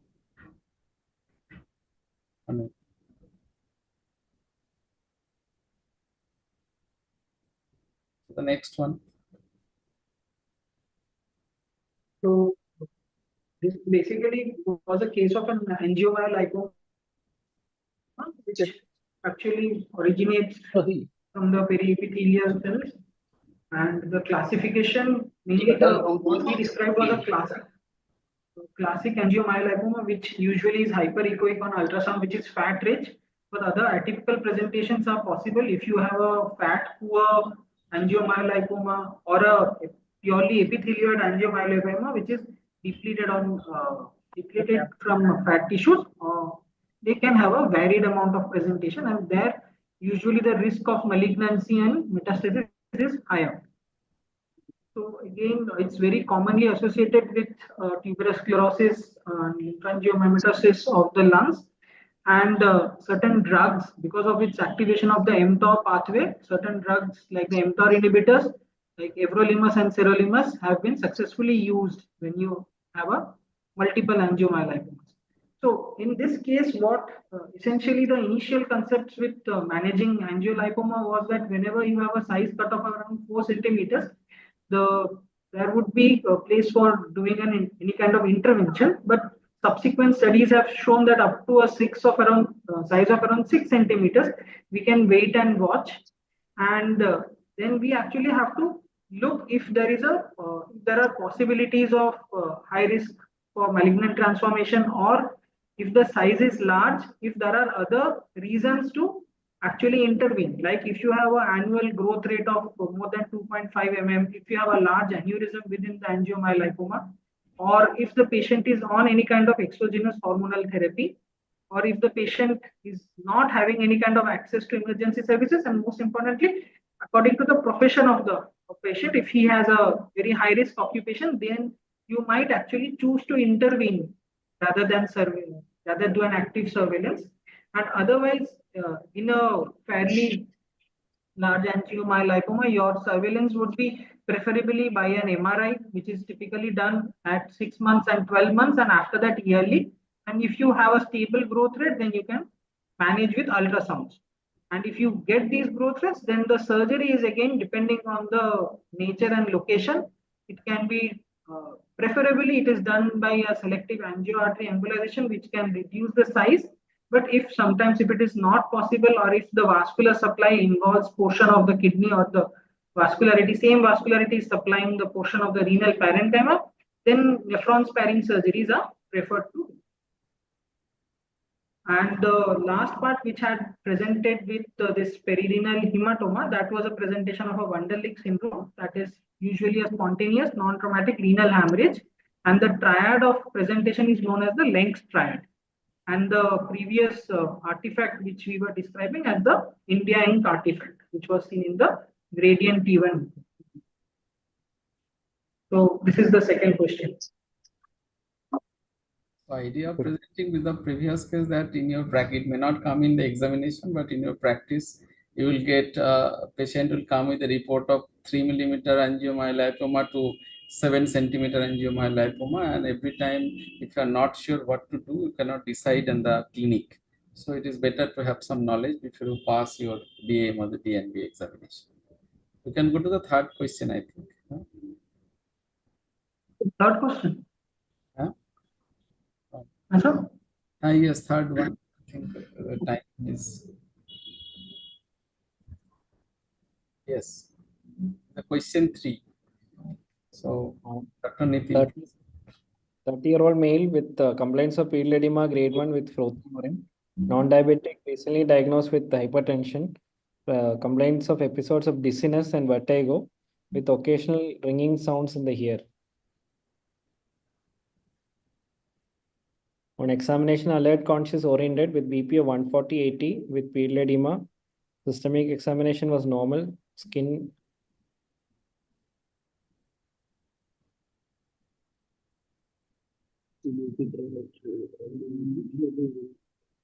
hemoglobin was 13.5, counts was 7,100, platelets 1.6 lakhs, HbA1c was 5.1, sugar was 127, triglycerides was elevated 277, urine routine showed albumin 3+, glucose 2+, and RBCs 2 to 3 with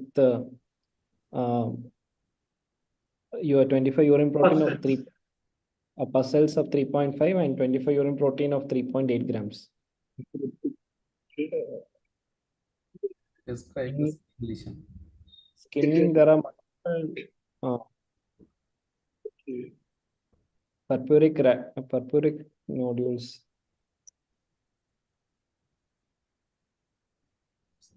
So somebody is telling macular powder, you are telling is purpuric. Just have a closer look and whether you can decide anything. If you have seen once, you will not forget it. Papular rash in the trunk regions. Okay. So give a diagnosis. What is the question? What are the other systems you want to see? Is it part of Fabry's disease, sir? If you consider as a Fabry's disease, then what is here? What is this and what is this one? That I forgot the lesions. Forgot this. So for whether if you remember at the time of exam, that's why you put some odd cases. So somebody, Dr. Pallavi has given the yes. And also Dr. Sunil, they both have given probably the right answer. What is the ocular lesion? So Aniruddha just confirm. So they are showing mainly the angiokeratomas, which usually can be present in the swimsuit, bathing trunk areas. And this ocular examination shows presence of cornea verticillata in the eye. So this is upon the urine microscopy, these structures were seen.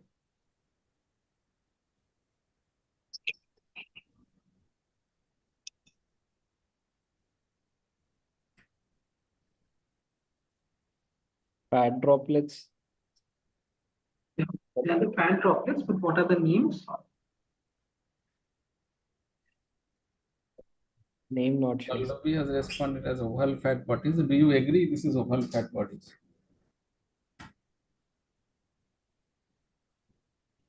And Dr. Sunil has responded again.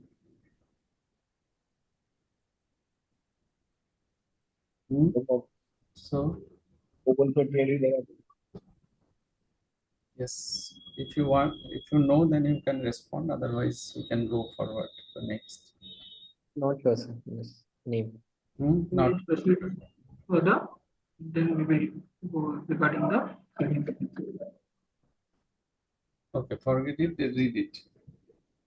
Upon probing, gives history of episodes of burning pain in the limbs and occasionally trunk in the childhood, recurrent episodes of diarrhea, pain abdomen. What other investigations would you advise?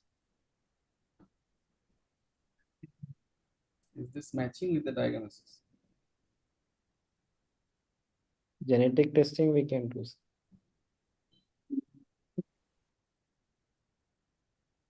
The protein 3 grams. He has a normal size kidney. Ultrasound, right kidney 9.3, left kidney 9.1. Echo, left ejection fraction was 60%, no RWMA. So, what do you see in the kidneys? So cyst is present.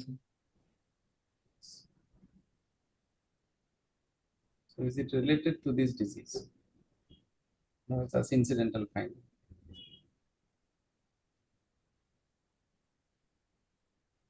Okay, we'll go to the next one. You want other investigations, immunological, any investigations do you need?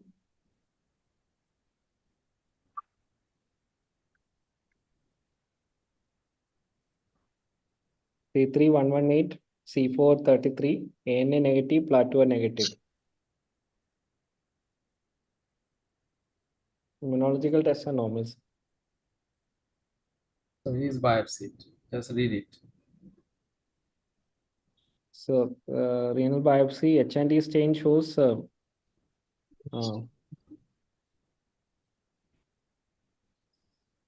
there is normal endothelium and cellularity, but there is mesangial expansion.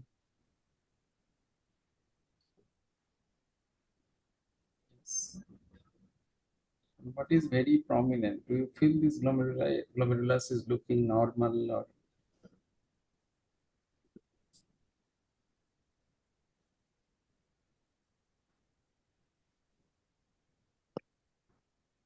Look at the tubules also. Tubules, some tubules there is loss of brush border, sir. But whether this is a proper staining of the cytoplasm with this H&E stain.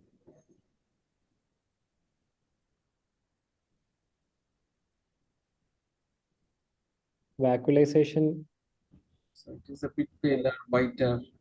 So probably has not taken the stain.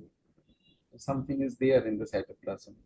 What do you expect in the background of such a disease?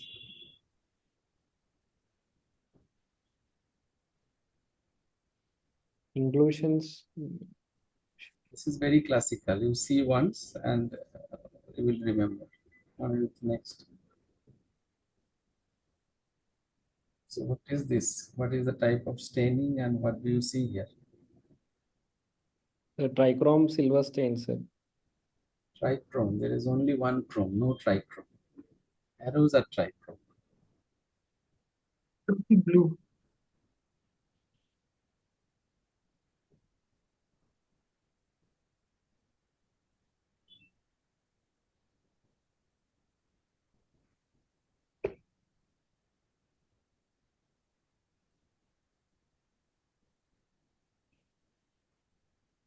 Not sure about this. So coming to the last, this was the electron microscopy. What are the structures you are able to see? I think this is familiar. You are familiar before your entrance exam. So valves, concentrating Yes. concentrating valves, myelin figures. कैसे थे concentrating valves? Many people have now responded. Which part is looking like what? So confirm, Dr. Anil. These are the myeloid bodies which you are able to see in the podocytes, mainly in the podocytes they are deposited. There are also some amount of inclusions in the mesangial cells also. Okay. These are mainly the podocytic bodies, myeloid cells in that, myeloid bodies. And can you identify these structures?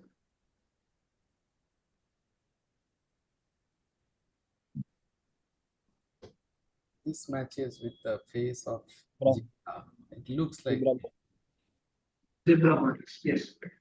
So these are the zebra bodies. These were the myeloid bodies. This was a toluidine blue stain. And in this, basically the vacuoles of the droplets, because of the inclusion bodies and the droplets of triacyl lupus nephritis, you actually won't be able to see that, and they are actually dissolved whenever you do a paraffin fixation or a formalin fixation. So to look at the droplets, you ideally have to do an osmification, that is, you have to fix with osmium tetroxide, or then you have to stain it or fix it with an epoxy resin. Then only you get to see the droplets here, and it's stained with toluidine blue. So this kind of presentation may happen with some drugs also. Okay.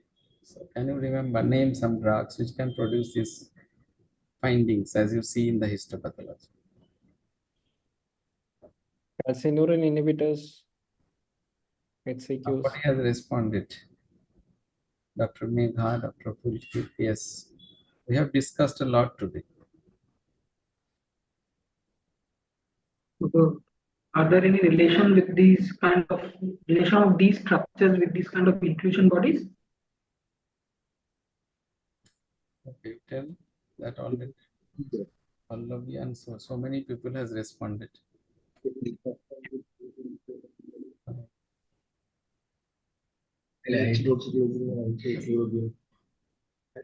tell. You just tell the answer. HCQ, Yes. HCQ, chloroquine, HCQ, amiodarone, drugs like these, which are basically amphiphilic cationic drugs containing amine groups. mainly can give rise to this kind of picture. So how would you like to analyze this case further? We'll do a genetic study, sir. Next. Okay. This is the report of the genetic study.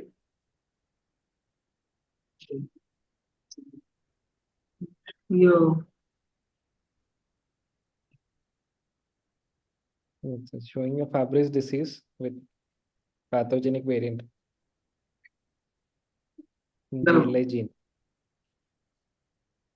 so that almost confirms the diagnosis. So how will you further manage this patient? And Can use enzyme replacement therapy as a bridge therapy, sir, followed by renal transplant. okay.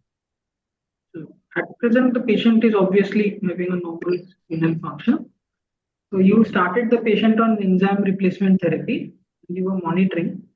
So after a period of around 6 months, you again start to see gradual increase in the titers. What possibly may have happened?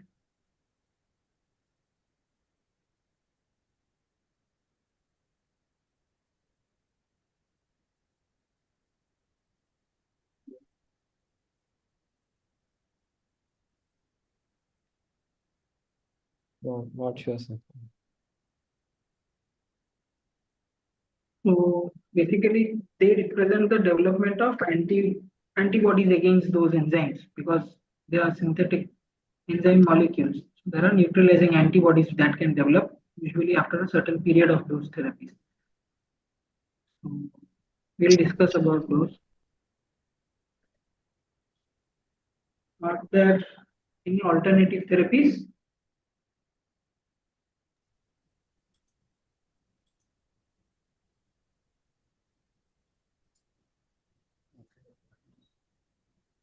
So you need to read it. Huh? Dr. Pallavian again responded. So we can go to the next one.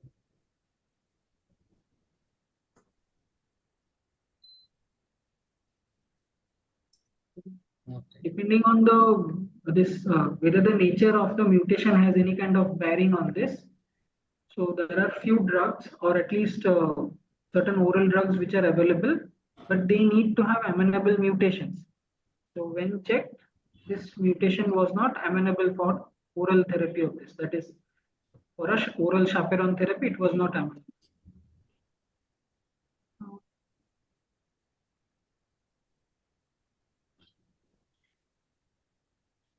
Just if you can remember, there was a cyst in the USG and there was some amount of glycosuria in the initial urine examination. Are these associated with the disease? Okay. Probably you need to read the whole syndrome, actually disease, to get an answer because both is about theory questions and practically it can be asked. Okay. Yes, Dr. Pallavi has again responded. Yes, there's a kind of Fanconi syndrome, like tubulopathy is present in such cases, in the proximal tubular defect. That is the cause of glycosuria actually.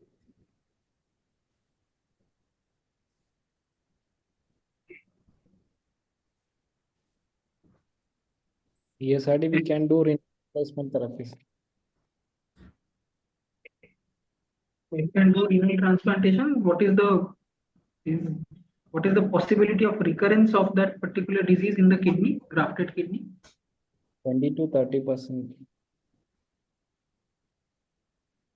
Much less, because usually the allografted kidney has a own natural presence of that enzyme. So you may have deposits, but graft loss and recurrence of that full-blown disease in the kidney doesn't happen much. Although it will not help the systemic disease, it will not help other organs, but usually allograft kidneys work relatively well.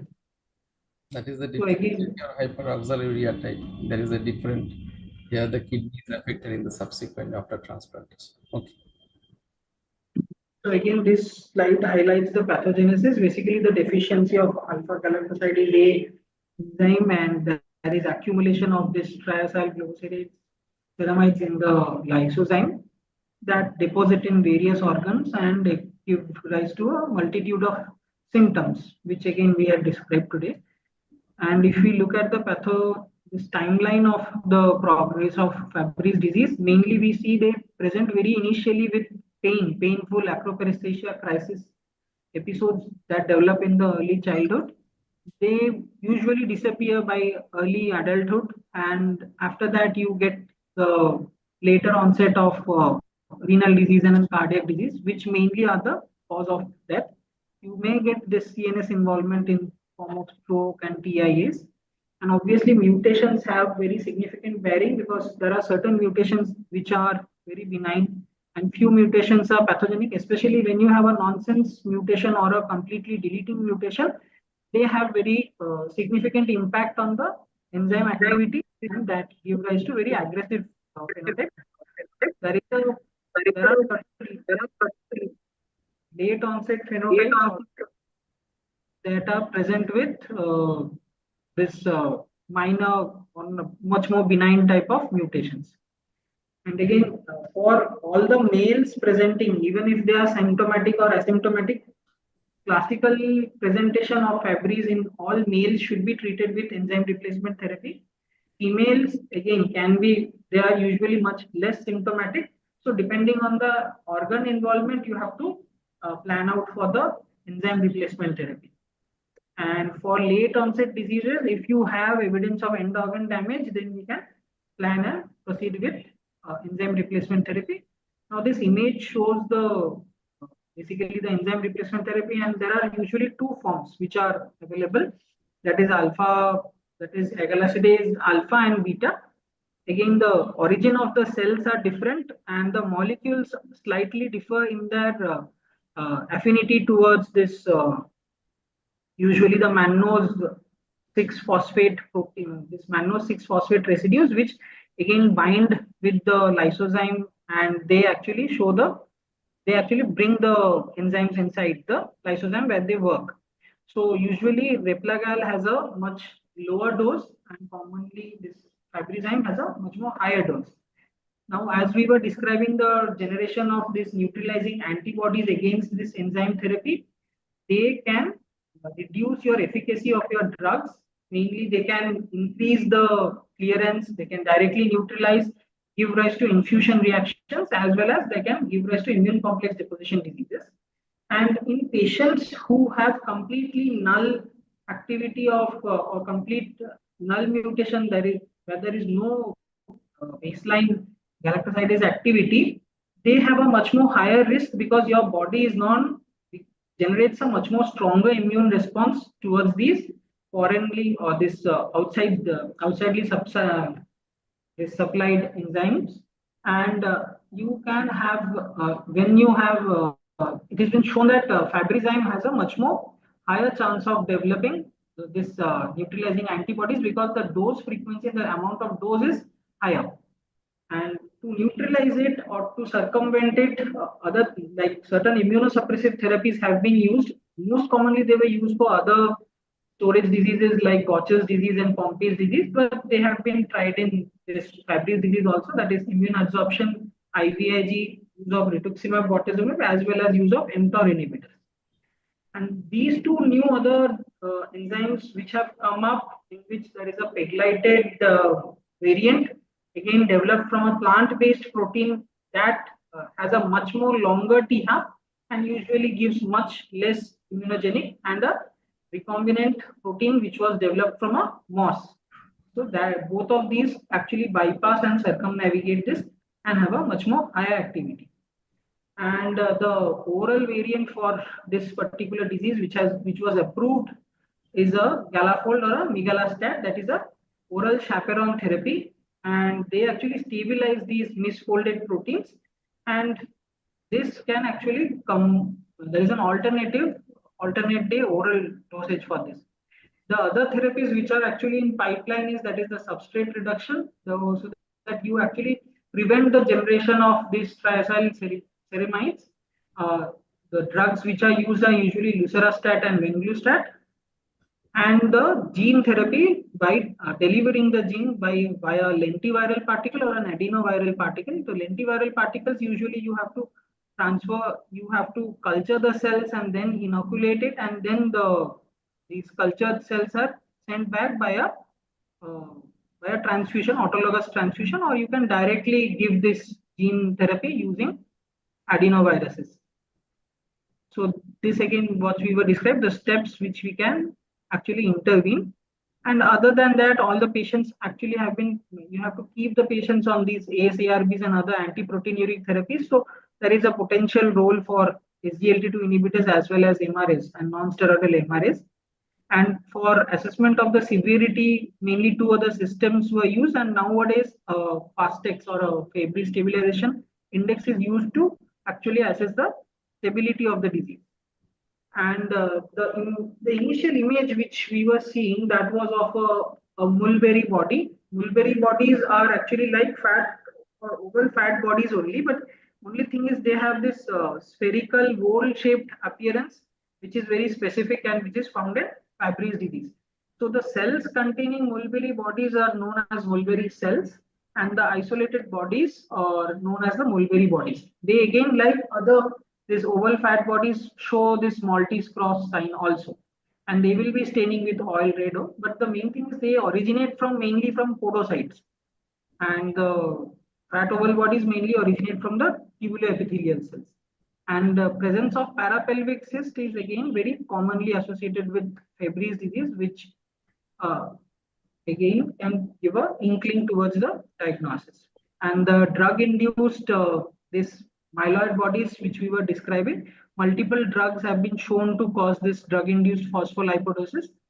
And this is the list of drugs. Again, you had correctly said about hydroxychloroquine. Okay. Thank you, Anirudh, for this nice presentation. So with this, we conclude our today's session. And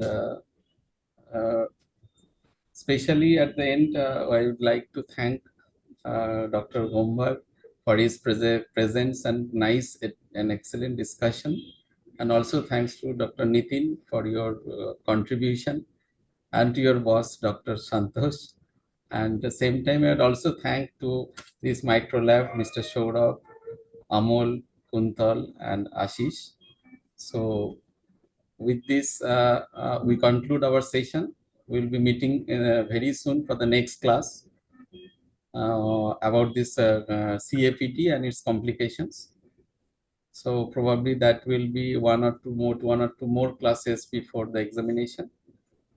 And with this, good night to everybody.